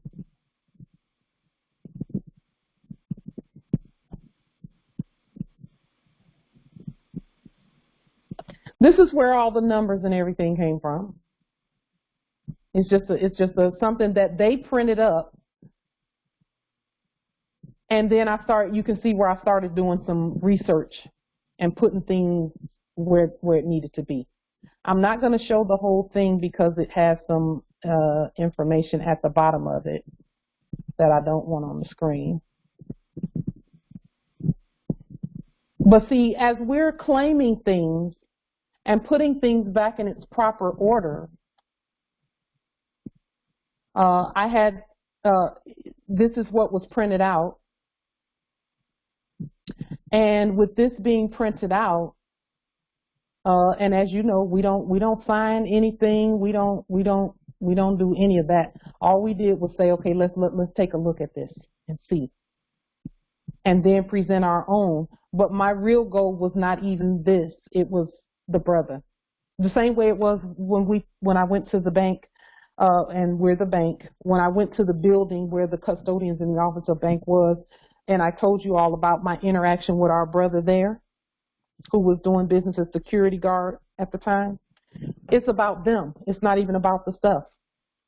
The stuff is already ours, period. The stuff is already ours. We don't have to fight about that. There's no fight about a conveyance. There's no fight about a domicile. There's no war about it either. No confusion about it either. Okay? So that's where the numbers and things, and again, these numbers, the foreigners don't own any numbers. They don't own any letters. They don't own any property. Corpses don't. Let me put it that way. Let me just make sure I state this properly. Corpses and corporations don't own any of that. We do. Everything belongs to us. So it's our job to properly state it. That's all we're doing is stating things. Just state it. Are there any other questions or comments about where things came from? We can, you know, we could have spent our time pursuing things. We could have done that. But that's not what this is about. This is about our brothers and sisters who need to come out of that system and know who they are, so that they don't have to keep pursuing the bag, the purse that they think is real money, futilely. They don't need to do that. They actually need to know who they are.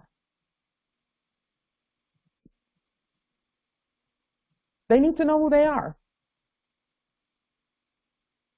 So yeah, we can chase things all day long, but that's not even what. No, we're not going to do that. Because see, the language that that were previously doing business as rappers and all of that. I see you in the chat. They had them pushing the bag. They had them pushing the bag.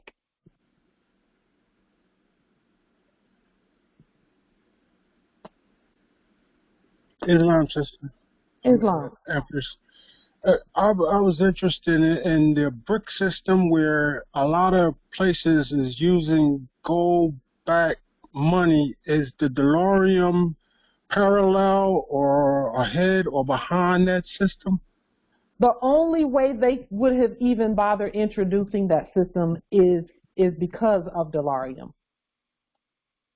Some may not believe that, but I'll tell you, I'll prove it. Were they ever able to do that before the Moors woke up and said, no, it's going to be gold-backed money? If they could have introduced gold-backed money, they'd have done it a long time ago.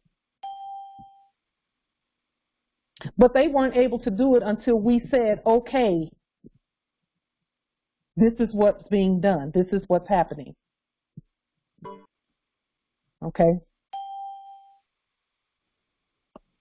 And once we state... Hey, Akil, how come you're such a fucking wimp, Akil? Okay. Why don't you do some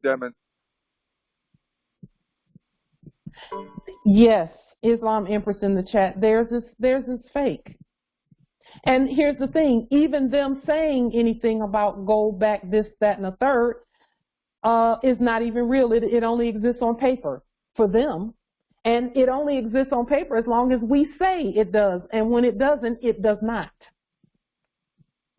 Only our subjects have the ability to talk about gold and gold-backed money at this point. And that's why you see things crashing in that prior system.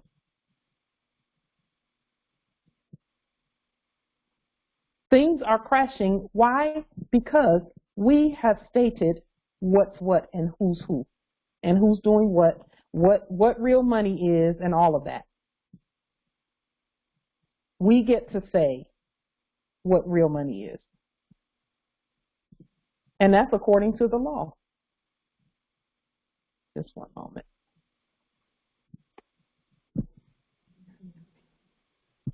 Yeah. So, from this point, Are there any other questions or comments with regard to any of the things that we have spoken about up to now? Islam, Empress. okay.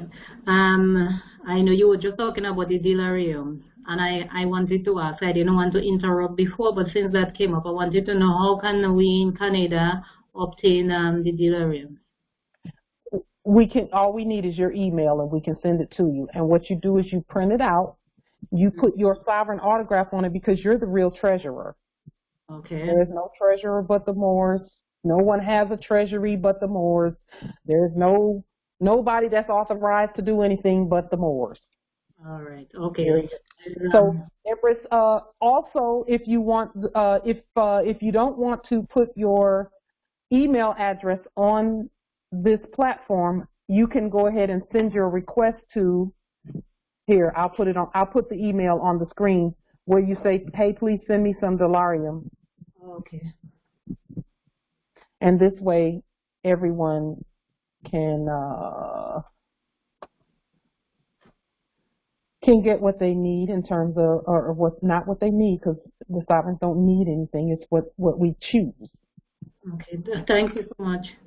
You're welcome, Empress, and thank you for being here. We're so excited about the Canaan land Moors, the Moors that are at Canaan land. Yeah, but I find we are backward. I'm seeing you guys doing so much, and we are behind. No, you're not. We're moving together, Empress. You're not behind. We're doing this together. We would not ever even think about leaving any Moors behind. No, when I say behind in that sense, I mean like we individually here are not getting to do the things like olive reeds and all these kind of things to do those stuff. Yeah. Well, Empress, it is an honor that you are here, and we are so glad that you're here. We're excited because just honored. We're honored that you're here because we are all one. We're one. Mm-hmm. We deserve our estate. We do. We've been through a lot. And we actually volunteered before we came here, before we manifested in this dimension, we volunteered to come here. And it is even stated in the ancient records that all of the universe looks at us and is actually worshipful of us because we volunteer to come here and go through all the things we went through in order to liberate the land and the estate. Yeah. So, Empress, it's an honor that you're here. I'm glad, and we are sisters and brothers, all of us together, and let's do this. Let's keep. Yeah. Let's do that. Yes, thank you. Okay. Islam. Empress Light, Karima Bay, Virginia Territory. Also, if the Empress does not mind putting her email address in the chat, I can send it now while we're on the call. That'll be one less thing that you would need to do, Empress Light, if that's okay. Just putting it out there. Okay. Empress, if you want to just specifically send it to Empress Rima, you can do that in the chat. There's a way to inbox her. Unless you don't mind it being in the chat. I don't mind. Okay. Most of us don't mind. I don't mind my stuff being out there. My, phone number, WhatsApp, all of that. We put it all out there. Email, all of that. Address, mailing location, all of that. We're not worried. Pauline is the pig. Yeah, Islam. Thank you. You're welcome, Empress. It is an honor. So are there any other questions or comments from any of the boards? Because we're right at on the hour. What we can do is... I wanted to mention the message that I sent you earlier. I would like to speak with you. Oh, sure. Absolutely, Empress. Absolutely. Did you want to do it after the call? That sure, or when you find time. Okay, Sure, I'm here. You all can reach me on WhatsApp at my number 334-294-9828. WhatsApp, and I'm also on Duo, Google Duo. Is that because you don't have Verizon You know, anymore? so yeah. I'm not allowed to access any of those apps. Okay. Well, Empress, you know, I generally meet with people on this free conference call line throughout the week, all the time. Okay. So if you can access this, yeah, you can send me an email, and say, and we'll just correspond on a time that works best for you. Of course. Yeah. Be well. Generally, days that we don't have the call are better days for me to meet with Moors on this free conference call platform. So Moors, if you all want to meet, I think what I'm going to do at some point is set some specific hours where I'll just keep this platform open, and any Moors who need any want anything or have any questions about anything can just come on at those hours, and those will be kind of sort of like my quote-unquote office hours, where we can just talk on this platform about whatever we want to talk about, you know. So I may say, well, between 2 and 6 on Tuesdays and Thursdays, or Tuesdays and Wednesdays, you know, something like that. I'll come up with some office hours where, you know, I'll just keep the platform open while I'm working, and then if anyone wants to just randomly come on and us speak, you know, without it being on this particular call, because sometimes Moors want to speak without it being on this recording, you know, I'm okay with that. Yeah, that sounds good. Yeah, yeah. And that's anyone, anywhere at Earth, because we have numbers for all the lands, you know. So we'll do office hours at some point, and you know, anybody that wants to, you know, to talk, we can talk. No problem. We just wanna be here for because our nation is everything. It's everything. This is our time. This is our time. This is our time. Everything is ours. Access is ours. All we have to do is not contract with them. Don't fill out their forms. Please don't fill out their forms. Send affidavits, okay? This is our time, and it's past any time where someone could have been able to stop us. It's past that. There's no, that doesn't even exist. It never did.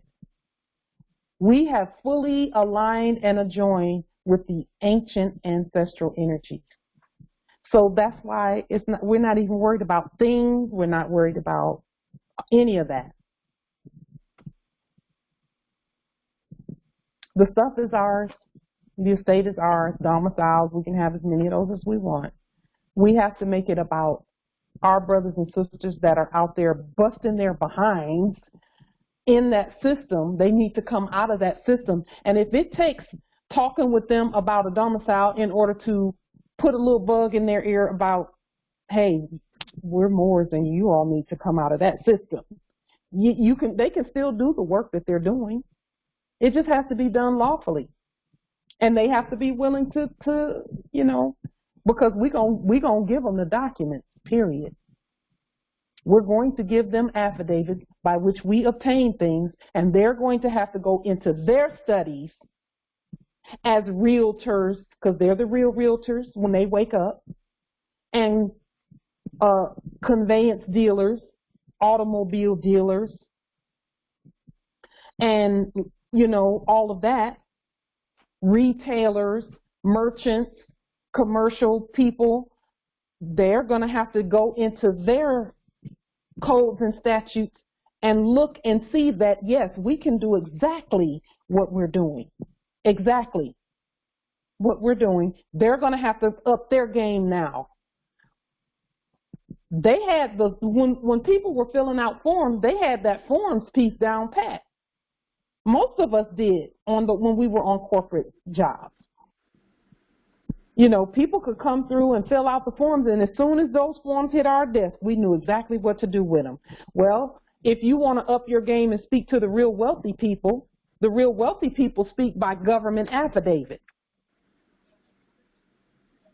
The owners of everything speak by affidavit. So the brothers and sisters going to have to up their game.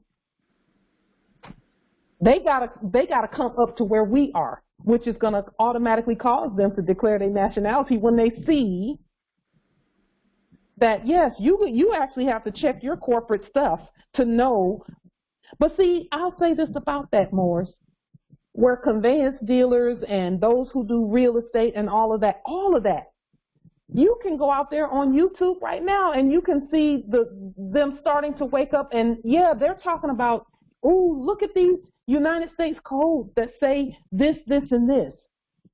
They're starting to look at that stuff, and you can see them waking up. But they got to add the nationality piece, or else they'll only be able to go so far.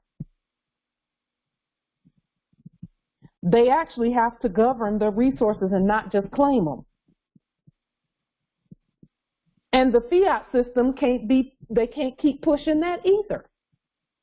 Yes, they can get their bag. They can get as much money as they want, but it's got to be real money because that other stuff is done.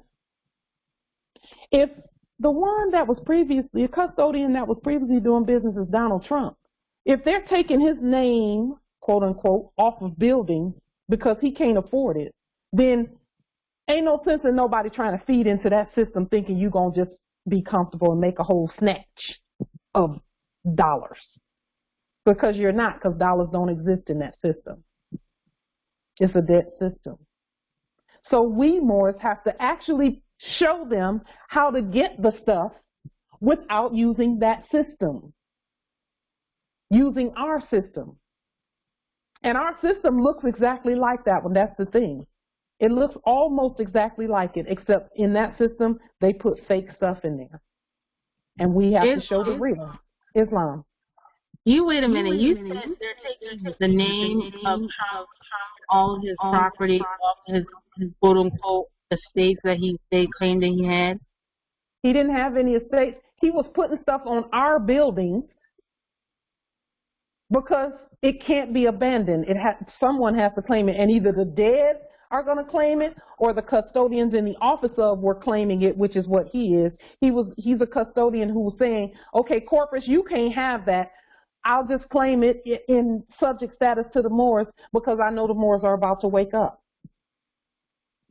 And then once we leaned the United States Corporation Company, everybody started taking all of that stuff down. In 2018, all that stuff started coming down because it's ours. Islam, one of the buildings that Trump was claiming was demolished. That video is out there on YouTube as well. I didn't know that either. But a lot of the land belongs to the Moors. We can put whatever building we want on the land. You know, so for us Moors, it can't be about just the stuff. It's okay to get the stuff. It's all right to get the stuff. It's okay to get 30 domiciles and 50 conveyances. You can do all of that. It has to be about helping our brothers and sisters whose energy is going into processes like real estate and commerce. And banking. We got to get them. The processes will come with them. Lawfully, proper processes. We've already put them in place. All it has to happen is they have to declare their nationality and marry what they know to our sovereign estate. Islam nobility. J. Jermaine Bay was speaking about collecting taxes from the corporation. Do you have any idea or feelings on that? Yes, I do. So what I just showed about about corpses being dead, and whatever property it is coming back to the Moors, that is a tax. That's tax collection. See, any commerce that's on the land is a tax. That's why they keep saying inflation is a tax. Inflation is a tax. It is a tax. When you go and you put gas in a conveyance, that's a tax on your estate because the stuff already belongs to us. We prepaid for everything. And so now the only assessment that was being made is taxing the Moors, pretending to tax the Moors. But you can't tax Delarium because that's ours. They don't have access to tax it. They don't have the systems to tax Delarium and gold back, or any gold. They can't tax any of that. That's why it was so important for us to put it in place. This conveyance and this purchase command cannot be taxed by anyone because I'm the IRS. We're the IRS, all of us. We're the IRS for all the stuff we get. So, yeah, they owe taxes, but the they that owes the taxes are debtors. So we don't, listen, I don't want their fiat. I want the stuff that they were claiming belongs to the Moors. And it's not even about wanting the stuff as much as it is about our brothers and sisters that know how to sell that stuff. Their energy needs to come out of that system, and we can bring them out. We came out, they can come out. It's capitalism. That's the system. We have our own sovereign capitalism system. So every product, every service that we claim and take back is them paying taxes. See, when we were trained, quote unquote, in our sleep to believe that taxes is something in addition to the principal that you pay. We prepaid long time ago. Long time ago. Now we're just doing sovereign exchanges in gold-backed lawful money. So we can get things without even that, but we had to put the money system in place first so that they can say, well, what unit is this nominated in? It's nominated in Delarium, gold-backed constitutional lawful money. It's denominated, and Delarium is pegged to the gold-backed, the gold United States dollars. Delarium is gold. Dollars is a unit of measure. It's not green things. It's a unit of measure. That's why they had to put Federal Reserve debt notes in that unit and say this is what dollars is measured in. Federal Reserve debt notes. Okay, no, that's not true. Our dollar is Delarium. So we have the authority to tax anything, any property, anything that's coming is for us what we call not taxed. Let me show you something too, Morris, about man. I won't go into it right now because we're too far in. But I'll show you sometime soon. On the back of the purchase order that I showed you earlier is a whole list of statements about the difference between the buyer and the creditor and the owner and the dealer and what that relationship looks like for them. And in reality, when we know how to read, because we do know how to read, when you look at anything that's on the back of those purchase orders for conveyances, for domiciles, for anything, it's already going to tell you that if you're a buyer who is the creditor also, you have all the rights. You have all the rights. You have all rights to all of that. And no one, you actually have the right to confiscate the whole thing. You have the right to confiscate the whole, that's a tax. That's taxing someone who's claiming to govern something that they don't even own it. And that is how taxes are collected. That's how the Moors collect taxes.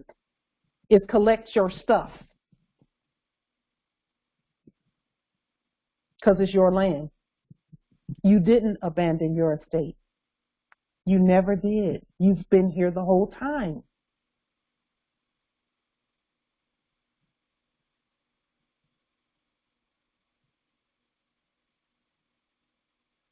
Yes, Empress, fiat is forced currency. If everyone paid the so-called debt, the fiat system would have fallen when we were asleep. You know what? That system is not meant for anyone to pay anything off because they know they don't own anything. And if you pay it off, then you're saying, oh, I own this now, and that would relieve them of a claim. And they never wanted that. They know everything belongs to the Moors, period. They know that. So now all we have to do is declare them dead like they pretended to do us. Just declare them dead and say they're dead. We can't even find them because you can't see the dead in this living, on this living land. There are no,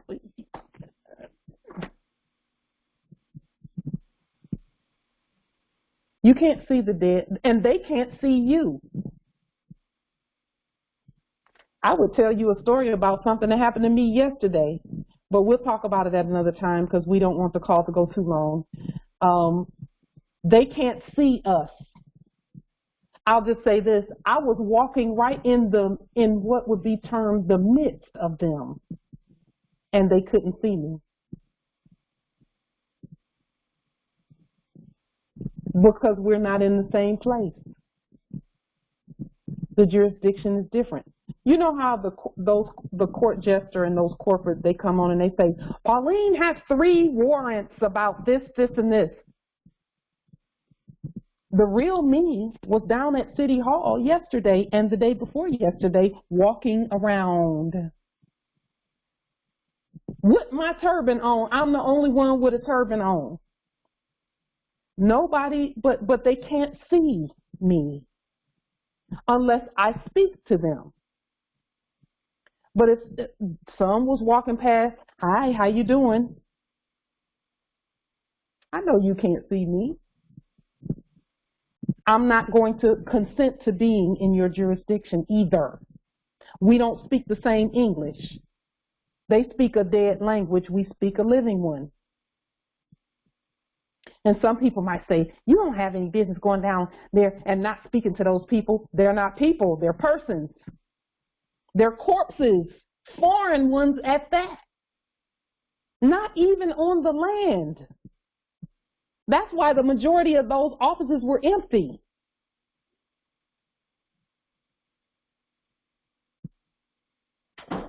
Because they don't exist, and they know they don't. So we just declare all of that dead, the corpses. We're not talking about people now, okay? We're talking about the dead spirit of colonialism. Because we're not at war with anyone or anything. We're not at war, especially not people. We love people. And that's people no matter what they look like. We love everyone. That's why we have to do what we're doing. Islam. Islam nobility. Oh, Jade Michael, Illinois Territory. Empress Light, I want to get the sea salt. I have no idea how to do that. How do I go about? Okay. It depends on whether you want to make it yourself or whether you want to order it. I want to order it because I want to see what the real sea salt is so I can determine the difference, okay. Because you were telling me that most of it is not really genuine. So I want to get some from you. Okay. Yeah. We're moving forward in that And we know that there is a demand for it. We know that. We're grateful for that. Very, very, very grateful for that. And of course, as you all know, we only accept gold, silver, and dollarium. And we prefer dollarium to all of that.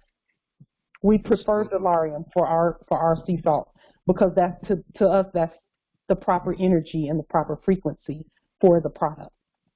For those who want to make their own sea salt, because see, we're not proprietary, the land belongs to everybody. For those who want to make their own sea salt, all you need to do is locate the nearest body of salt water near you. And we all have saltwater bodies near us. There are saltwater lakes, and then there are freshwater lakes. Just go to the saltwater body, get about probably, I would say maybe 10 gallons of salt water. Take it to your domicile and boil it all the way down until there's only the salt left. That's natural sea salt. You don't have to add any chemicals to it. You don't have to add anything to it. You just boil the water down to that. And I'll say this about that more, as we've said this before, especially if you're dealing with any issues, health issues. Natural sea salt is not, we call it sea salt because it tastes salty, but it's actually minerals. It's natural minerals in the water. Those natural minerals make our bodies alkaline in a very short time period. If you have any issues, if you're dealing with anything such as cancer or any disease, any dis-ease in your body, and even if you're not, it's best to do this. Get the sea salt, not the kind you buy at the store, because they don't have the authority to harvest it from our land. Now that we're awake, they can't just go down the street and pull up a bunch of sea salt and make it and then sell it, because we have said substance for substance.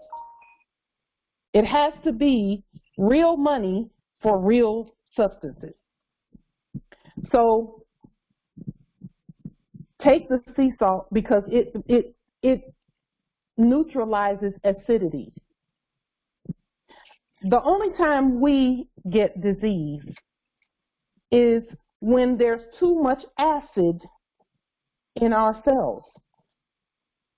That's the only time disease comes upon us. Disease is not natural for us.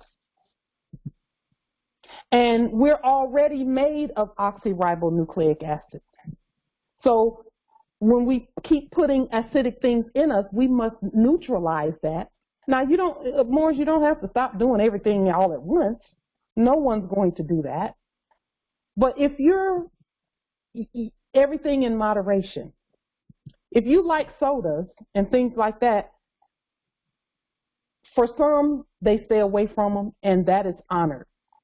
But for those who are new to more science, okay, who have not gotten that far yet, those are the ones we're speaking to right now.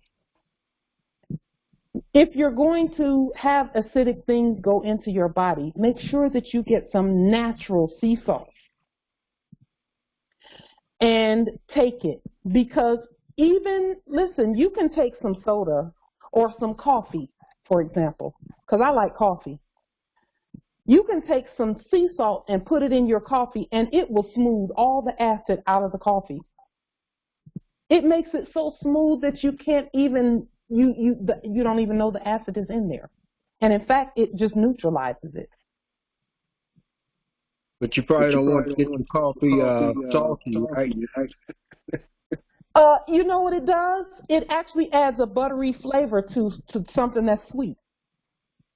Buttery? Okay. A buttery flavor, yes. And those coffee aficionados, see, you must not drink coffee. You must not drink coffee. You guess right. I like chocolate, but sometimes I mix it together. I like that mocha kind of taste. Yes, yes. Then you would want to add sea salt, just a dash of sea salt to your chocolate. It's going to give it a buttery, sweet, smooth flavor. Butter, huh? So I still want to know, how do I get the sea salt from you? Okay, nobility. See, I've been delaying. I see. Putting that out there because I know it takes time, but I don't want to say order it right now because I have to take the time to put it together. Yeah. Okay. Yeah. And I don't want it to be 6 months between the time that you order it and the time that I get it to you. Okay. Well, I thought I heard you saying on a last call that you were putting things together to kind of. I am. Let me show you what I did, because this, again, we have to produce the sea salt. We know that already. But we also found a way to mass produce it, as opposed to me doing it here. We have a way to mass produce it. But one of the things that I did was I ordered some vegetarian capsules to put the sea salt in. So for those who want to just take salt capsules instead of taking it the way that I take sea salt. The way I take it is I pour some in my hand, put it in my mouth, and then I drink a bunch of water. Some people don't want to do that. They just want to take capsules. And we have found that doing the capsules is the best way to ship the sea salt out to the Moors, to ship it out.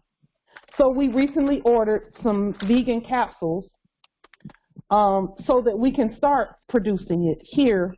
And then we're sending forth our documentation and getting the warehousing space ready and all of that. That takes time. We need to prepare to mass produce what we're doing, okay?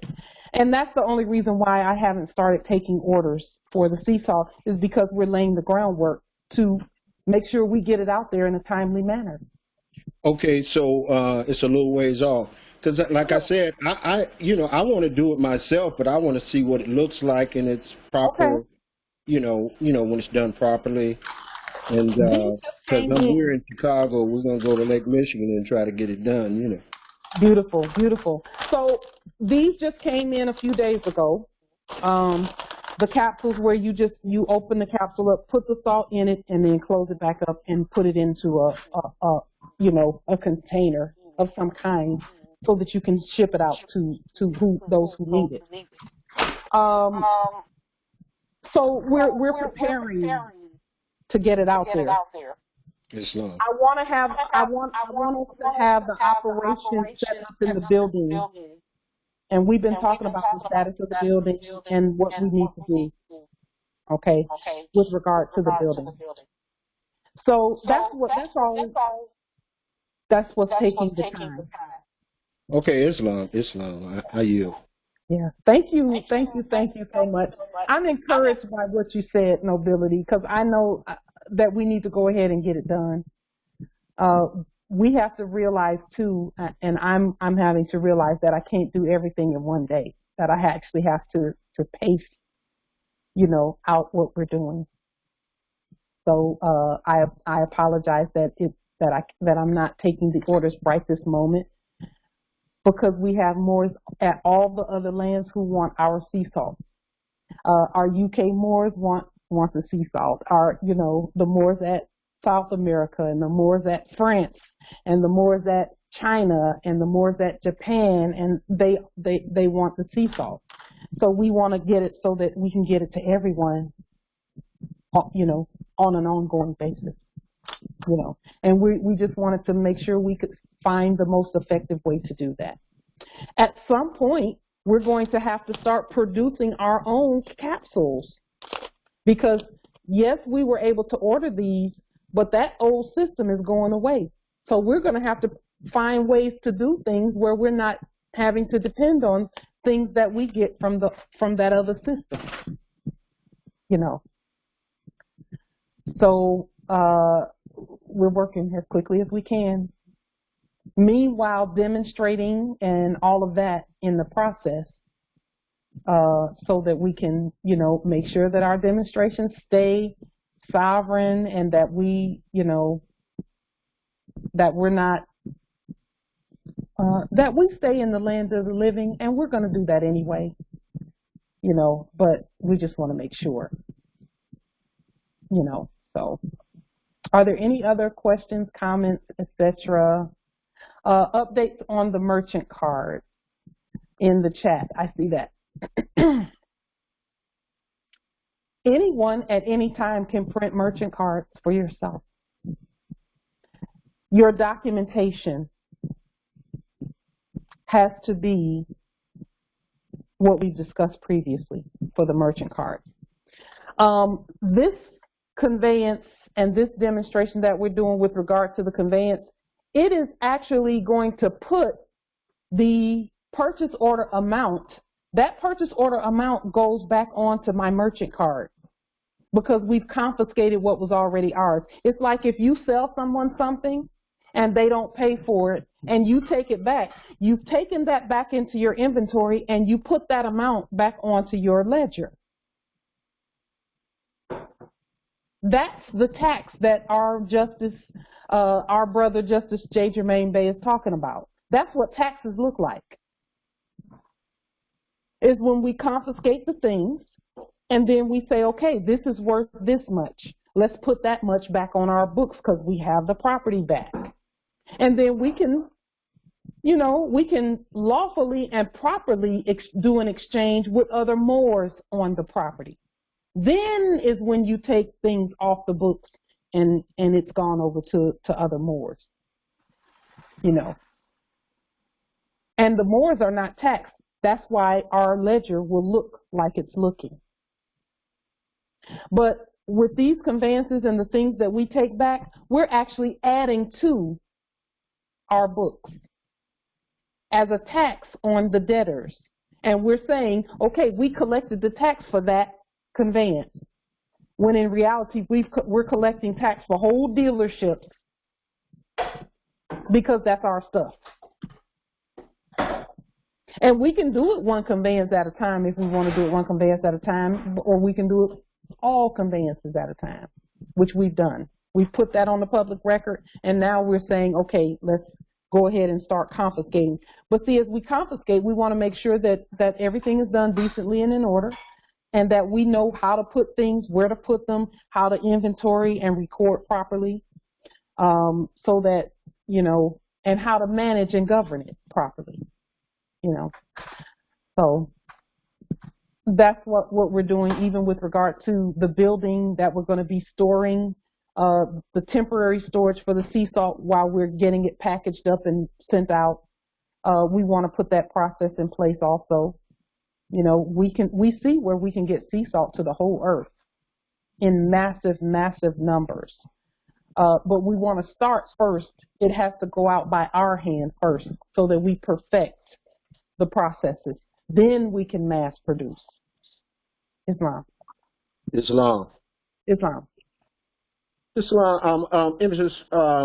We're having a conversation here in Chicago about obtaining facilities such as buildings. Mm-hmm. You're going to start having those weekly calls where we can come in and discuss things like this, because we need to start obtaining facilities to operate from pronto, immediately. And so that we is just what want we've to been talking about. Have you all gotten the documents on the public record? Because you can, you know, that's all we talk about is the recovering of that which belongs to us. Well, I just need to get clear about that, because we got a lot of things on the public record and allodial claims and things like that. But things have changed a little bit over time, and I just want to be sure how to do it. Okay. And I know you had started taking your time with buildings and things, because we were kind of going at it, and it kind of slowed down because other things had to be put in place with regard to making those claims. I'll say this about that too. First of all, go ahead and now that you've claimed the building, start watching what the subjects do, because they're going to be essentially guiding you through the process of proper claiming of the building. You can claim the building, but you have to know how to maintain it. It has to be safe for heirs to go in and out of. It has to be secured and all of that. Yes, you gotta have a budget. You gotta have, you gotta have people working the building. So and you have to have the buildings have to have reports done on them, structural reports and things like that. Those are things we have to know how to do. So with regard to, for example, the building down the street, we know that the building is ours. No one's in it. The unlawful occupiers were booted out within 10 days of us notifying. And then now the custodians are saying, okay, in their quote-unquote supposed city council meetings, they're just acting out what needs to be done with regard to that building further. So the last thing that was said during them acting out the city council meeting is that there needs to be a staffing report and a development report. Those are things we need to do. How are you going to staff the building? What does that look like? What is your budget for that? It's the fundamentals that needs to be in place before you can even go into a building. You have to have all of that in place. Well, that's something that we were talking about, discussion during your weekly discussions that you said you're going to be participating in coming up. Yes, yes. That's something that we probably would be good for that. Yes. Because I have a lot of questions myself. Okay. And may I encourage you to go ahead, and now that you've properly claimed the building, and you all have seen how my claims of the building have gone. We've done it. We put it all on the public record. You know about them testing us to ensure that, is this really the heirs speaking about this building? Because if it is, we can't put anybody in there. The heirs get the building. Well, actually, I haven't claimed the building, but I have a building that I wanted, that I was looking at for a long time, and now the corporations have taken it over. And I really want that facility because it's in the middle of Inglewood, and it would be great, the way it's made up. So how will we go about claiming something that they're sitting in? They should be sitting in the building, because whenever listen, Morris, please hear me out about the custodians. If you look at any building and that building is occupied, all they're doing is waiting for you to put the claim in so they can guide you through the process of governing it properly. Oh, I hope so, because this is I think a school or something that took over it. And, I was dismayed because it's the perfect facility for what I want. Don't be dismayed. Be encouraged. Listen, they can't use the building. They can't use them. All they're doing is waiting for your documentation to come through. See, the spirit realm knows what we are thinking as we're thinking it. And so everything is sitting in place to guide us through the process of governing, to teach us how to govern the building. So when the custodians emptied out the building based on us, we did a video where we posted the documentation on the building saying this is our building, we have the title and all of that. And then they said, okay, let's make sure that the heirs know they're not subject to us, so that they will know that they are actually to govern the building and not that they're supposed to go through us. So that's where the POW demonstration came in at. So as you claim the buildings, know that, no, you don't have to go to the POW camp, but you cannot contract with them. While they're showing us how to govern the buildings, we can't contract with them and pretend to be them. That's why I don't go to city council, the quote-unquote city council meetings. I watch them, and then whatever needs to be done, I do it. That's how I knew that a staffing report and a development report needed to be done. Okay? That's why they're putting city council meetings on YouTube, quote-unquote, so that we can look at it and say, okay, what do we need to do? And then we speak by affidavit to that. So and we even have dates. Okay, they're gonna act out what happens next with that building. Okay, based on what we send, the developmental things that we send, the reports that we send, they're going to act out how that goes, okay? And then all we have to do is watch what they do, and then we do it, okay? Islam Empress? Islam. Yes. I also wanted to add a factor that I'm always thinking about. I've claimed an apartment complex, but one thing I was thinking about based on some of the things I know spiritually, there was an apartment complex I lived in where the ancestors made me move because the land was kicking people off of it, you know? And also because of this corporate capitalism that's happened, they've just been building things any type of way, any type of how, without having any sort of connection to the land. And in Haiti, like when, you know, a new like temple was built, the ancestors would like come and show the people the coordinates and everything, you know, of how to build it in specific ways that was aligned with cosmology, you know, cosmic, you know, how cosmologically. Yeah. And so I think that's, as we're like claiming these things and all, like we also have to keep like the spirit and the land in mind as well.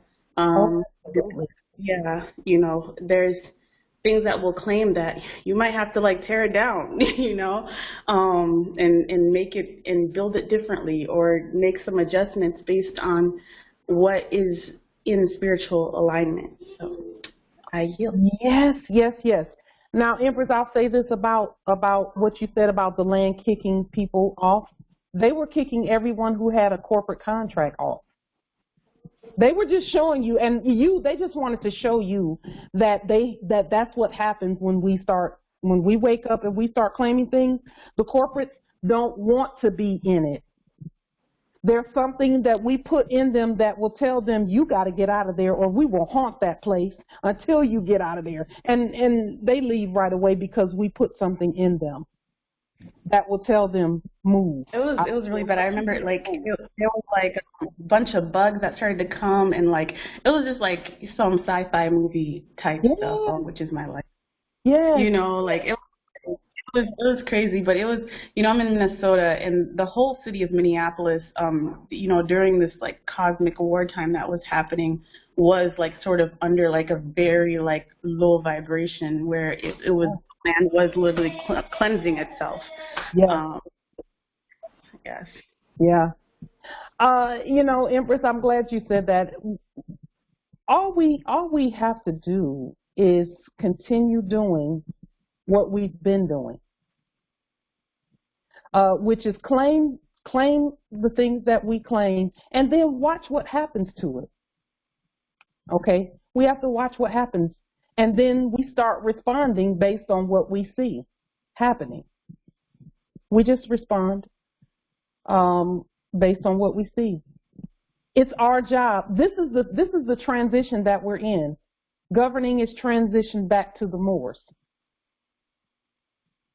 So we have to actually take the time to do the governing. Okay? Moors that are claiming properties, if you want to claim a property, be prepared to govern the property, and before you get in the property, be prepared to govern it. Okay? Buildings, be prepared to govern the building before you get in it. You have time to learn to govern the buildings. Before you get in the building, it's time, you have to govern it. You have to know how to govern it. And what does that look like? The ancestors know before you claim it that you're going to claim it. So they tell the subjects, okay, get ready, and then go into that place, and then start putting things on the public record so that the Moors can look at how the place is being governed, and then start responding to it. And you can, you know, they will leave when you say, okay, get out of there. But you have to know that we're not at war with them about our property. We actually have to learn how to govern the property, and we actually got to take the time to do that. You know, people are saying, well, Moors are living under bridges. We have to hurry up. No, we actually have to know how to get them out from under that safely. You can't put them in a domicile and the domicile be structurally unsound, because that's not going to help them. It's not going to help them for them to move into a building that's a fire hazard. We have to actually take the time now, and it won't take long. Listen, the only reason that is taken as long as it has with regard to the building down the street is because we've been learning along the way and sharing the information. And occasionally we'll say, okay, we're not going to have calls for 2 weeks. That way I can focus solely on that demonstration, whatever that demonstration is. And because, see, whenever we're doing these calls, as things come up in my study, I note it and I say, I'm going to share this with the Moors. I'll share this with the Moors. This is good. Let's share this. Let's share that, because they're going to want to hear this. Wait till they hear this part, you know. And that will still, I arrange it in an order, and then I say, okay, now let me go back to this demonstration that I want to do. And it all fits in a line. So this is, it's not putting me in an imposition. It is a part of what we do. So, you know, we're just, the information is going to present itself. That's why we have to keep our spirits clean and do what we need to do so that the ancestors can keep giving us the information about the building. More, when you see a building or a property, the ancestors have given you the desire for that, so that they can teach you how to govern it so that you can move into it safely and not have to ever depend on a corporate contract.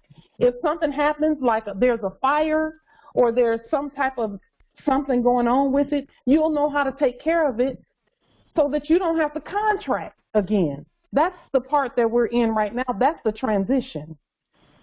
Okay? The claiming of property happens first with the 6 documents being put on the public record. Everything that we've been talking about over these last months and years has been the process by which you claim properties and buildings, and then you look at the whatever is there and put it in place.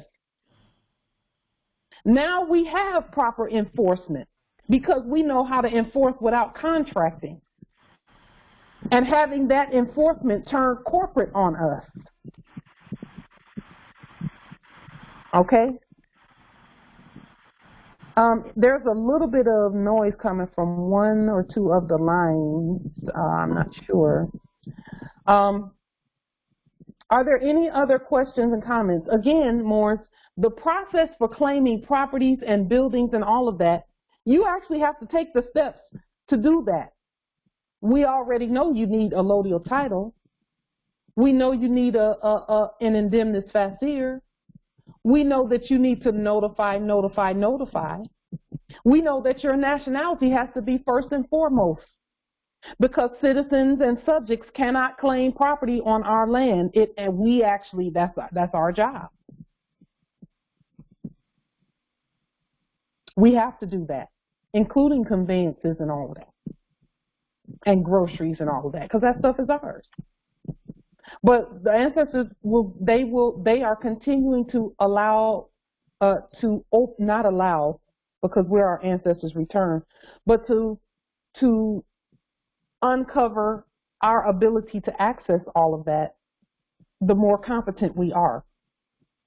The only reason that this enforcement document that I showed is being shown now is because we know already that we need our own tags, that we need our own insurance, and that we need to know how to get past fakes trying to claim something. That's the only reason this information is available now. And then we also have to know that the stuff is not the real goal. It's our brothers and sisters. There's 1 billion souls that need to be harvested. And when I say harvested with us, it's to make them thrive and grow, so that we never, so that this estate is never desecrated, that the estate stays sovereign and lawful and clean and clear and uncorrupted. That's what this is all about. And we have to clear our energy before we can bring other souls in with clean and clear energy so that this estate continues to grow. And our estate is growing by the day. There is no lack of anything. Land keeps appearing. Know that. So we don't have to fight over anything with anyone in the universe. But we do have to be competent and peaceful. We have time, Moors. We live forever. We have time. You know, are there some Moors that are suffering while we go through this process? Yes, we know. Yes, we know that. We have done our due diligence and we have been through some things as well. The Moors that are suffering can end their own suffering by just consenting and agreeing to wake up and do so. And state that the suffering ends today for me. I am going to unite with my nation and we're going to do this. And the ancestors are actually, those who clear the energy, the ancestors are actually saying, okay, now let's put this video in front of them so they can see. Let's put this video in front of them. Let's put this information out. Let's show them this and show them that and let them meet these people and those people. The same way they're doing all of us. Okay? And then we have to know the difference between what's real and what's not real. Anybody claiming to be a landlord ain't a landlord if they're not us. We have to know that, and then we have to call them dead, like we did today and like we did Sunday. Call them dead because they're dead. And then show them who's the living. Islam, Empress. Islam, Empress. I just want to piggyback off of what you were saying about the buildings and things like that. So part of me going, being detained had something to do with that. And so I used to be like a real estate agent, and and I knew about how I knew a lot about like their contracts and how they do things and the seminars that they have to do gentrification and all this. I didn't know when I was asleep that's what it was about, but I had, prior to going in, actually 3 years, there are some properties that I was interested in, and so I did everything, as far as putting the 6 documents in, and I did the allodial title, I put it on the public record. Okay, so then there was time for me to go testing that. So what I noticed is that just what you were saying, and this is confirmation, some of the properties, they had realtor signs on them, or someone claimed that they got this particular building that I was looking at, and I noticed, Empress, that they took the signs down. They're empty. I have met people who are willing to repair some of the properties that needs repairing, and so it's just like piece by piece. They want to do, okay, I'll do the sovereign delarium. We'll do the sovereign delarium. And I mean, the Ancestors has been showing me so many things about landscaping and how to keep these properties up and how to do it on a big scale. And prior to going in, I put in for the homeless shelter. I know that they have been making a lot, the owners, the prior custodians have been making a lot of fiat off of those sleeping people who thought that they were homeless, So, I leaned them, that type of thing. So it is already, that was part of me being detained. It was for me to see that what was really happening, that the Ancestors were showing me and giving me information, videos, and look at this, and look at all these properties that people have, in different countries or in this country that we have left as Moors, that we could get together and do archaeology and, you know, these things. I mean, it's a vast land, and those processes that you were saying, absolutely, yes, they, you know, the subjects, they were letting me, okay, so now go do this, go do that. This is your next step, or this is your next step, and this is a beautiful time. Yes, it is. It is. You know, Empress, first of all, let me send my highest honors to you. You already know that, though, Empress Mystery, you know. So let me say this about homeless shelters and things like that. Yeah. Did you Moors know that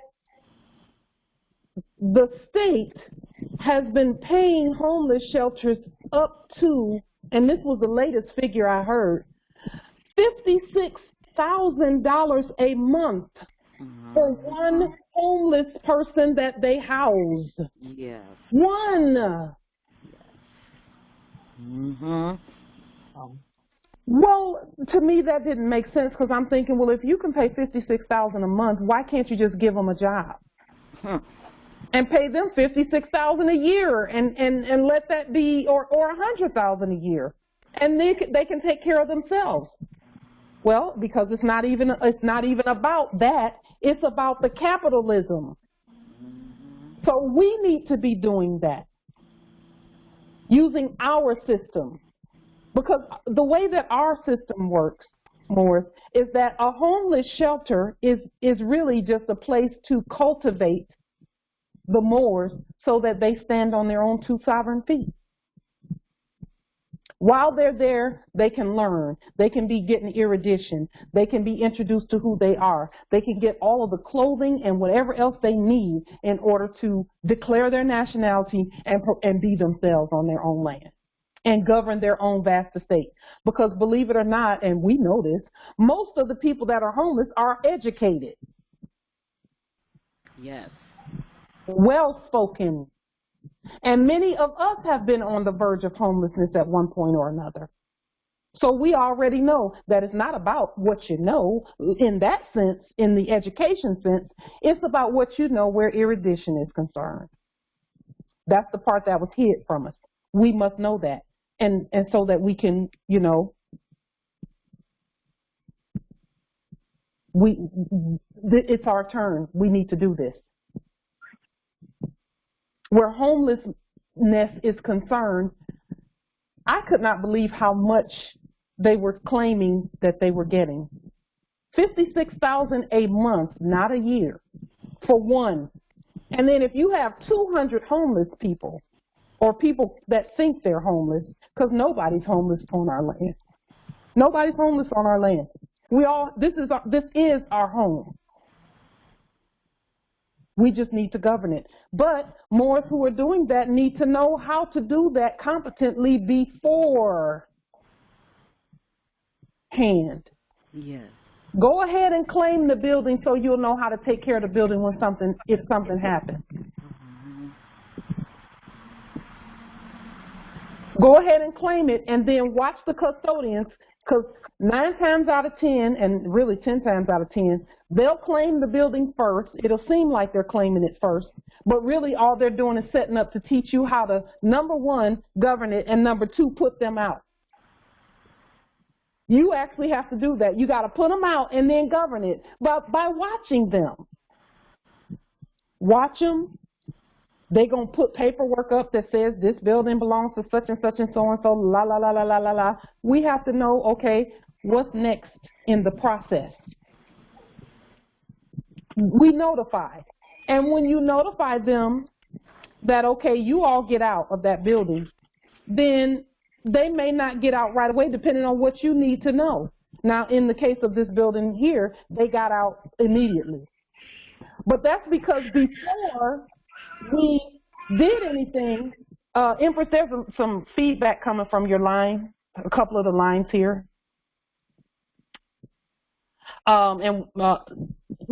With the building here, we had already put it on the public record that we have allodial title. We did a sovereign exchange. Remember, we did accept it for value on the building. with Delarium. We did a sovereign exchange on it. So we had done everything that made it so that, okay, they do have to get out. So they said, okay, we out. And then they put on the building, plain as day, we're out of here. Like, we did what you said.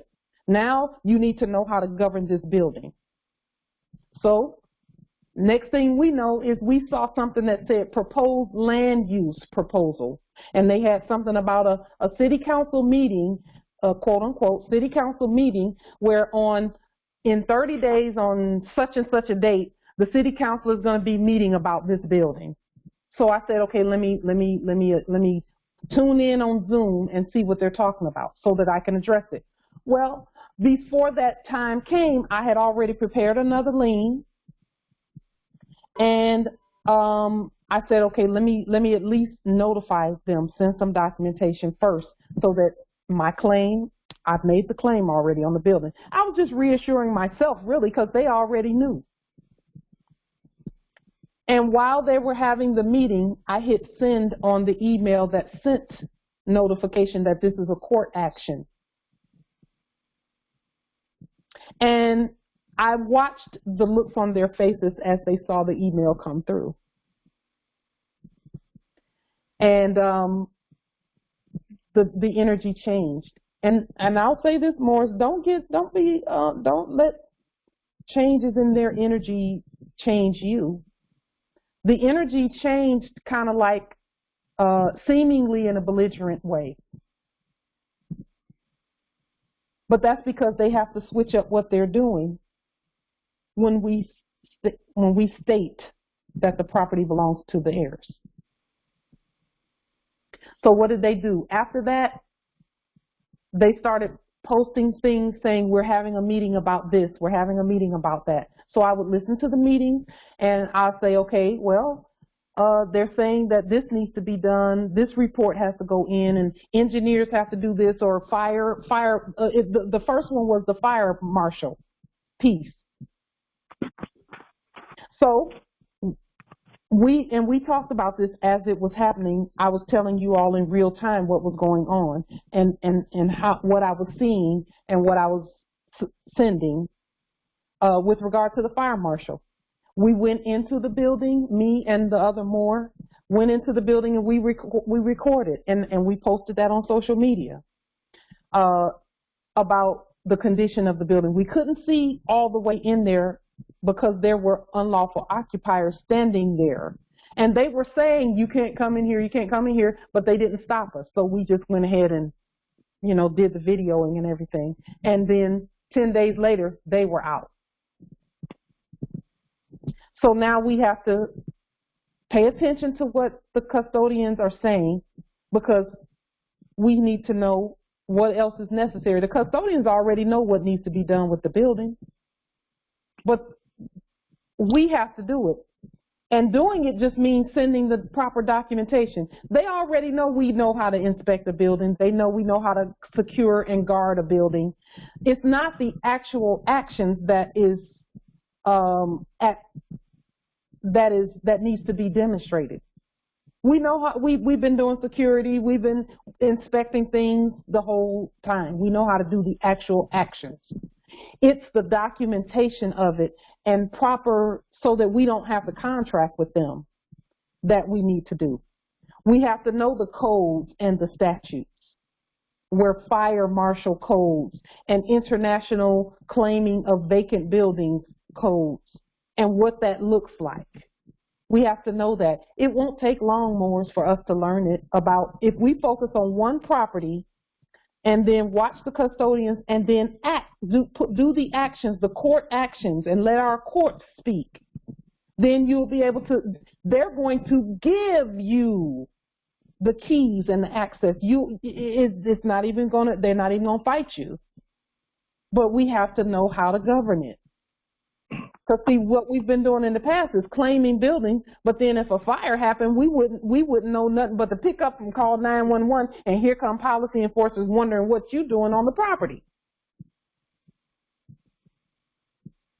That's not how this works. The way it works is we learn how to govern it, and when we learn how to govern it, as we're sending out these reports and things like that, it's already telling the subjects, back off. They know how to do that already.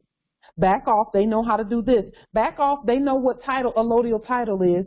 They didn't contract with you, so you gotta get the unlawful occupiers out of the building because they properly, competently, peacefully executed that. So now it's just, okay, let's keep going. Let's keep going. Let's keep going. And Morris, I'll say this in conclusion of this. If you will notice, remember when we were little, I'll start there. Remember when we were little and we used to play this game called hot and cold, and somebody would hide something in a room, and then all the kids would go into the room and they would be looking around because the first one who finds it gets to have it, or they get to hide it. It'll be their turn to hide it. They get to be the leader. And as you get closer to that thing, they'll say, okay, you hotter, you're getting hotter, you're getting hotter. And if you move away from it, they say, you cold, you're getting colder, you're not gonna find it over there. The weather in the territories is doing the same thing. As we continue to move forth and get better and better at proper claiming, the weather is going to go back to what it was in ancient Egypt, ancient Morocco, and it's going to be so healthy for us, oh my word. And all of this, that's where you're talking about things growing, grapes growing that's as big as our head. We're moving into that part right there. Someone put in the chat, hot peas and butter. Is that what y'all called it, nobility? I like that name. We used to call it hot and cold in Detroit, you know. Islam. So, Islam. Before I left the plantation, I was telling my co-workers there, the custodians, what I was doing and everything. And so there's a guy from Mexico that's working here, and he said the fruit there is huge. He was like, it's fruit everywhere. And he said it's huge like that. And I'm like, wow, because that is how it's going to be here. And so it's like everybody from different lands experience what we are anticipating to experience. It's like they're keeping the culture, and things of that nature until we come back into full fruition. And so, so they, they were excited to tell me some things that's going on there, and gave me a Godspeed, and if you ever get bored, you're welcome to come back, but there's a lot of things that's going to be, good here, and we're going to see it. But it's been held back like as if because I wanted to get away from the catfish. That's my favorite fish. So now I like the salmon, but I'm like, wow. The way they just keep putting only a few type of fish here and a few type of meat, you would think that there's nothing else on the planet, that you can enjoy. And there's just all kind of stuff that's just being blocked from being here, but other nations are experiencing just all kind of stuff, And so, I just wanted to share beautiful. That. Yes, that's beautiful. I will say this about that. The stuff is not blocked. It's here. It's here. It's here now. Okay. Let me give you an example of that. I know because the places that we've been congregating, it's not made known that it's there. Okay. But it is. You're right. The deserts, the places that are called deserts that we never go to, are not even deserts anymore. They don't even call them a desert anymore. They're so in bloom. The deserts that were here had seeds that were lying dormant in them. All it took was for them to undam the rivers, right? These dams that have been quote unquote breaking, all it took was for that water to hit those seeds for them to start blooming. And that has been going on for at least 5 years now. All of the deserts are in full bloom with ancient fruits and vegetables. All of them. It's just a matter of time. But how many of us, when was the last time any of us was in a desert to even see that? We don't go because it's a desert. We think it's a desert. But there are lakes and rivers and streams. It's not a desert anymore. It's what it was initially. This was the land of milk and honey, been that, and still is that. And I'll say this too about that. These places that we're at our territory, the desert is coming so close to meeting that we had to hurry up and wake up. Or else people are saying, well, where are all these plants coming from? Oh, this plant, oh my, wow, it appeared. These animals have appeared. We thought they were extinct. No, they're not. All of that stuff is still here on this land.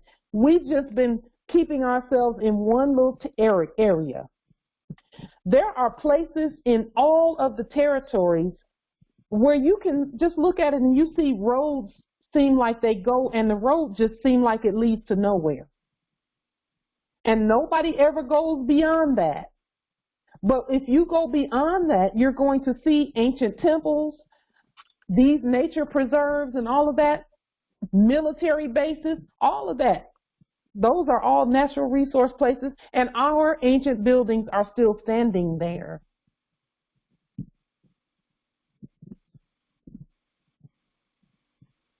And all of the fruits and vegetables and stuff that were there are still growing there. Still. So as we continue doing what we're doing, the temperature is matching and making it conducive so that the grapes can grow to be the size of our head. I've seen photos of that.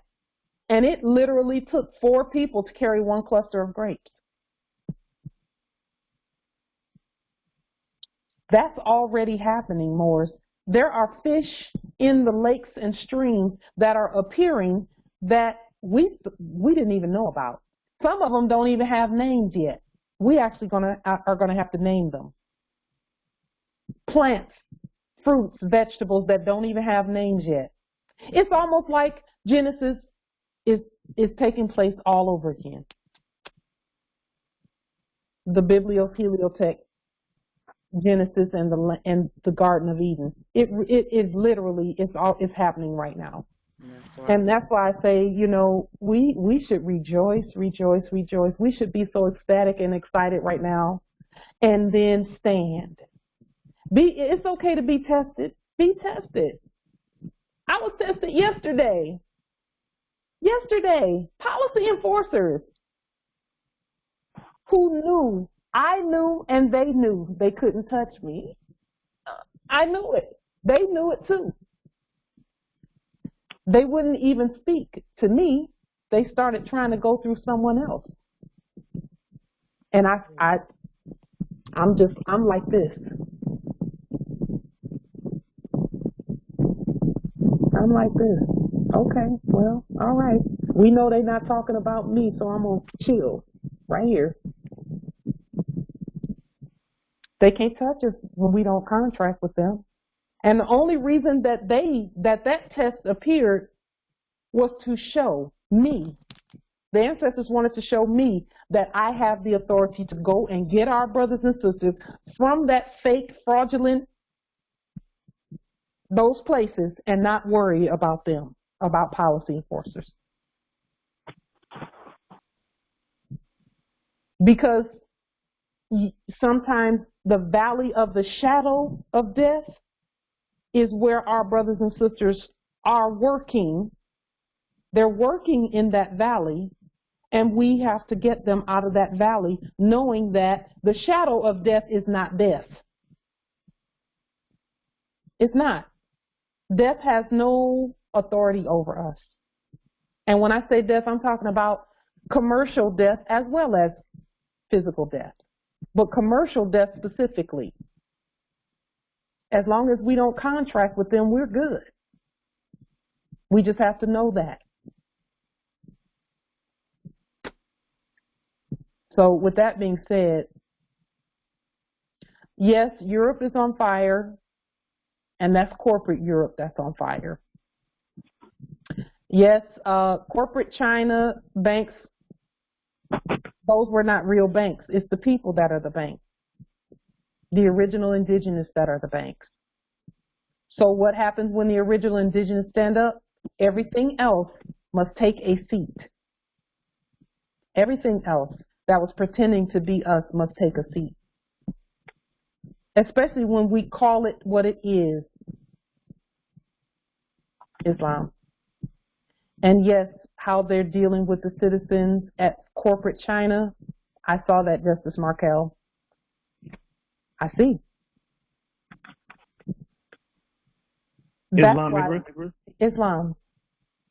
Hey, before we close out, I put in a request for Laurie last week. Yes. I left my email and I haven't received anything yet. I wonder if it's there's a problem going on where I can. Did you want to put your email in the chat so that Empress Rima can send you the I'm on the phone, but I can say it. It's no problem. Okay, go ahead, Nobility. Okay. Okay.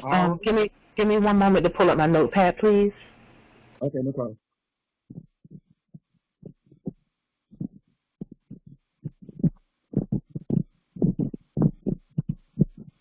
Because so far, those who have put their information in the chat, they have received their Delarium thus far.